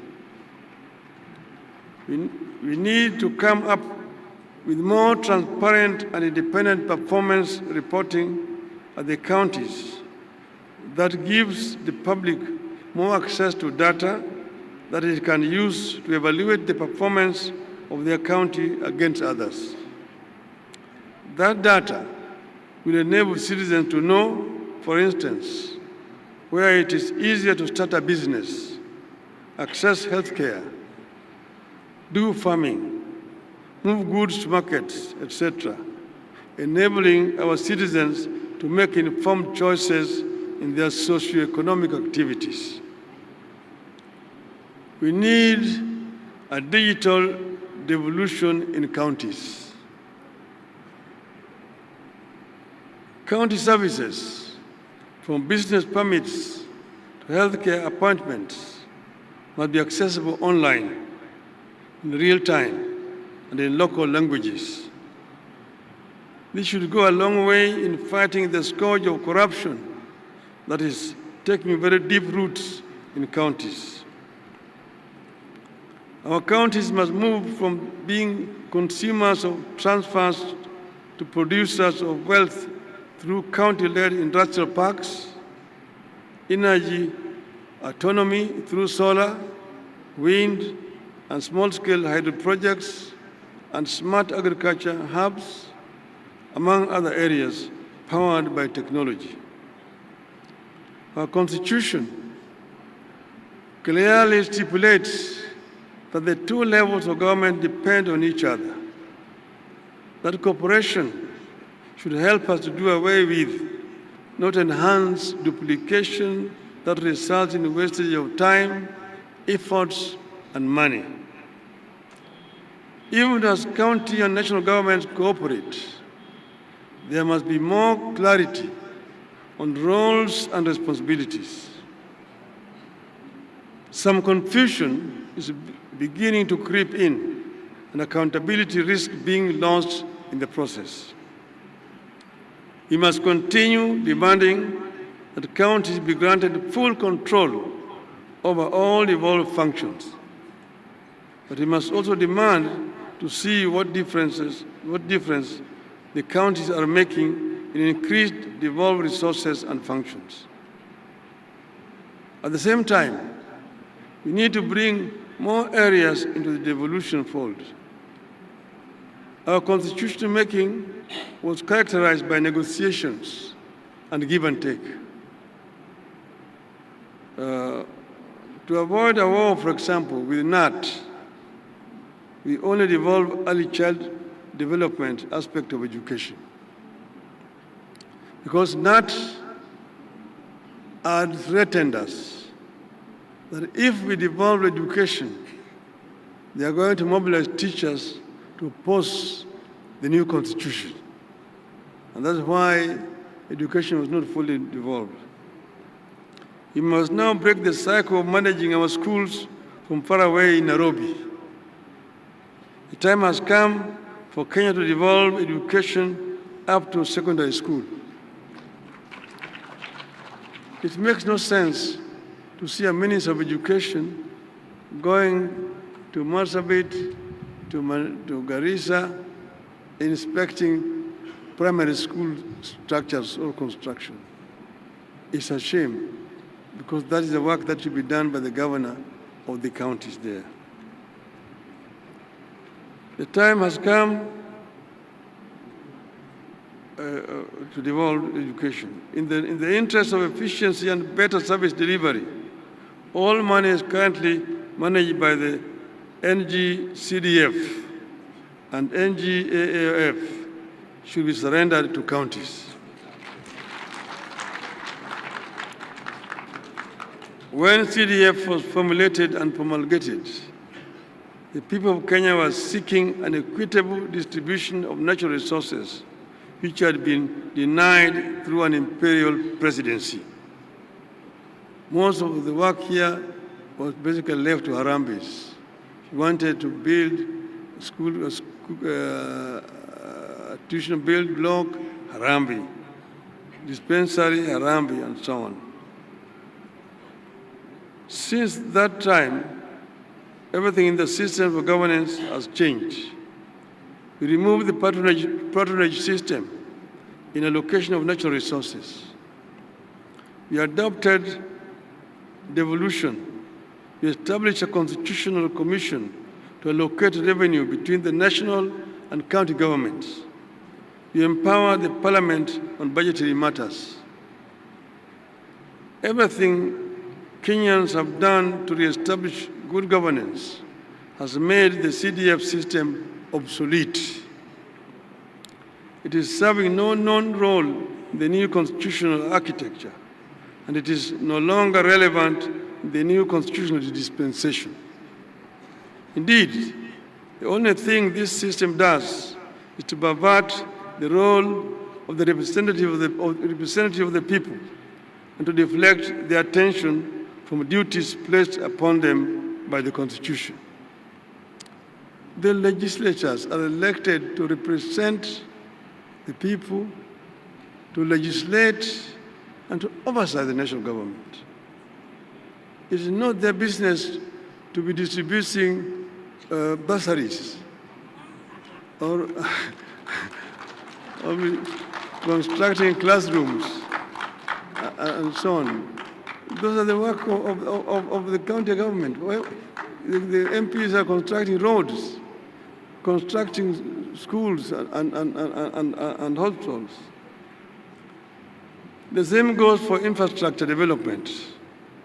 There is no reason for Nairobi-based agencies to continue flying over counties and construct roads in our urban centers and within our counties. I strongly believe that time has come for the authority over urban and rural roads to be handed over to counties, while the national government manages international highways and national trunk roads. I was the Minister for Roads, Public Works and Housing. I'm the one who took the bill to Parliament to create Kera, Kura, and Kenha. But that was under a unitary system of government at that time. With a devolved system of government, there's no need for somebody sitting in Nairobi to be in charge of rural roads in Homa Bay or Kiambu or Lambu, for example. So this is an idea whose time has come. It does not make sense that some roads in Kisumu town cannot be managed by the governor of Kisumu. That somebody sitting in Nairobi called Kura who claimed those roads as his roads. The same thing in Mombasa, Eldoret, Nakuru, and so on. I know the better way to power this economy there's no better way to power this economy than to have major road construction works going on across all the 47 counties at the same time. I am well aware that some of these functions are currently not devolved and may require constitutional amendments to be transferred to counties. But through delegation of functions and legislation, we can get this work done and in the process take more power and resources and prosperity to the people. Finally, I want to address two other issues. One, the governors have mentioned it, that governors serve the counties and they can serve 1 term, 2 terms. I've got a number of governors who have served 2 terms. In Parliament, we did an amendment so that any member of Parliament who serves 2 terms is automatically entitled to a pension. Why can we not do the same thing to the governors? A governor who has served 2 terms needs to be entitled automatically to a pension, So this is a recommendation that should come from Homa Bay. And members of parliament should seize this matter and go and move an amendment in parliament. Okay? Second thing is issue of corruption. See, corruption is not confined to the counties, and I'm happy that the president talked about this. I talked about it the other day. Our society will not develop until we manage this animal, this beast called corruption. And it is in all aspects of our lives. First, you talk about executive. It is rampant in the executive. Not at county only, first at the national level. In the procurement and in revenue collection, that's where it resides. Revenue collection, these revenue officers, whether it be the customs officers, they be income tax, they be VAT officers, there's a lot of pilferage in that right. There's a lot of leakages. And then procurement officers. Again, here there's an area where there's a lot of pilferage. You're procuring so expensively. You'll be told now you're building affordable housing. But at what cost? At what cost are you building the affordable housing? Yeah? And all that eventually is burden pushed to the taxpayer. So this is an area where we need to face these enemies of our society squarely in procurement and in revenue collection. The other area here is, and this is both at the national and at the county level. Then go over to the legislature. Again, it's domiciled in legislature. A lot of money was being wasted by people who should be working productively, being summoned to appear before parliamentary committees. And you find parliamentary committees sometimes saying, we are cancelling this project. They're only doing that because they've been funded by a contractor who lost the contract. When there's a tender, there must be a winner. And once that the tender has been awarded, the contractors who lost will look for the member of parliament or an MCA, or the contract has been corruptly awarded. Then immediately they now summon the minister or the PS to come, and you want to investigate this. Shout a lot of, make a lot of noise, but basically they are being paid by the losing contractor. As they've been doing this, you find the contract has been properly awarded, is suspended, is cancelled, and you know the financial year is very short. By the time you awarded the contract, it is September. If somebody goes and suspends it, you'll be into the new year. The whole financial year is wasted, money is not spent. So Parliament must also be brought on board properly, because Parliament is also actually impeding implementation of government projects by being corrupted by contractors. And then, you know, come over to judiciary. Judiciary is also not blameless. When some people tell you that I don't, rather than wasting my money in hiring a lawyer, I'd rather bribe a judge, and I will get whatever I want. A criminal, somebody that committed a crime, when he's supposed to be arrested, rushes to court, and when they go to court there, gets an order to stop him from being arrested. So the judiciary is a major impediment also. So the corruption resides also in the judiciary. And you come down to the private sector. The private sector is also not blameless.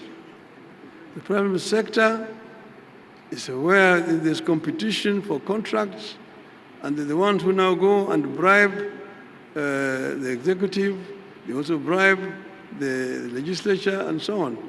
So there's always a giver and a taker in a corrupt deal. So the private sector is also not blameless.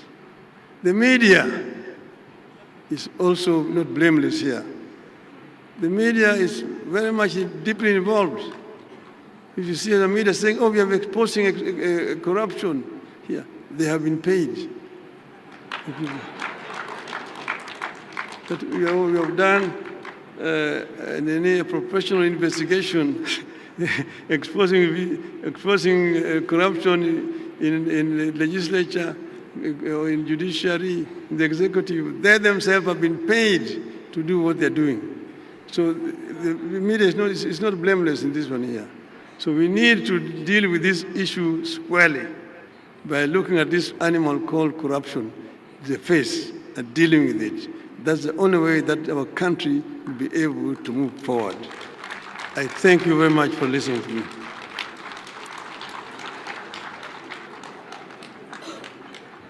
Thank you very much.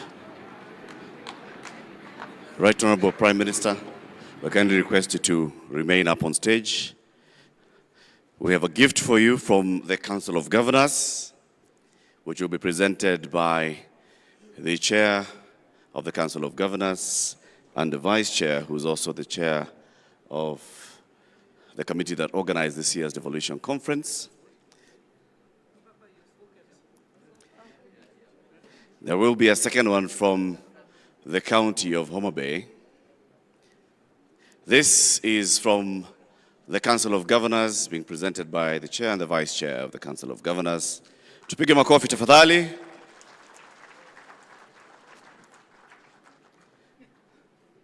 Thank you. The second gift, Right Honorable Prime Minister, the second gift is from the host county of Homa Bay. And as you can see, all Homa Bay people, please piga makofi as you present your gift to the Right Honorable Prime Minister. Asante sana. We are then going to have a quick session of photos, and I'd like to request all the governors present to please come up on stage, all the governors present to take a photo with the Right Honorable Prime Minister. Also, kindly, I'd like to ask, they'll be taken outside. Your Excellency, with your permission, we could conclude with the national anthem, Your Excellency. And I do request that when you go back to where you're seated, we all be at attention for that. And Your Excellency, only Your Excellency, Dr. Odinga, to go up on stage for that. It is very important for our optics. Francis, kindly assist. Assist Francis. Thank you. Thank you. Francis, assist me with the headgear as well. And may I request that all unofficial headgear be dressed down. National Anthem of the Republic of Kenya.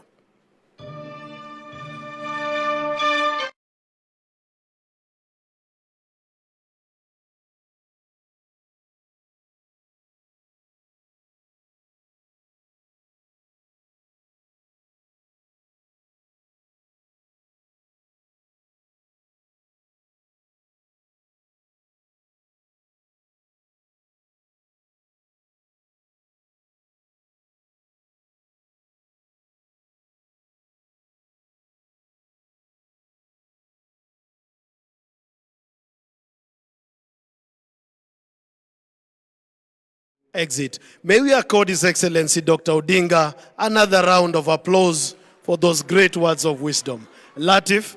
Asante sana Bage. Ladies and gentlemen, our side events will be taking place shortly.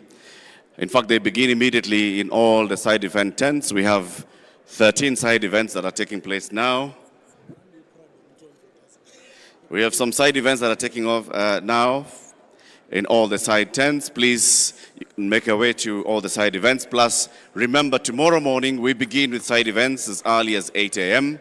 So we come in for the side events as early as 8 a.m. For now, side events taking place, and they can take place until whenever the sessions decide to conclude, depending on the vibrancy of the conversations that will be taking place in there.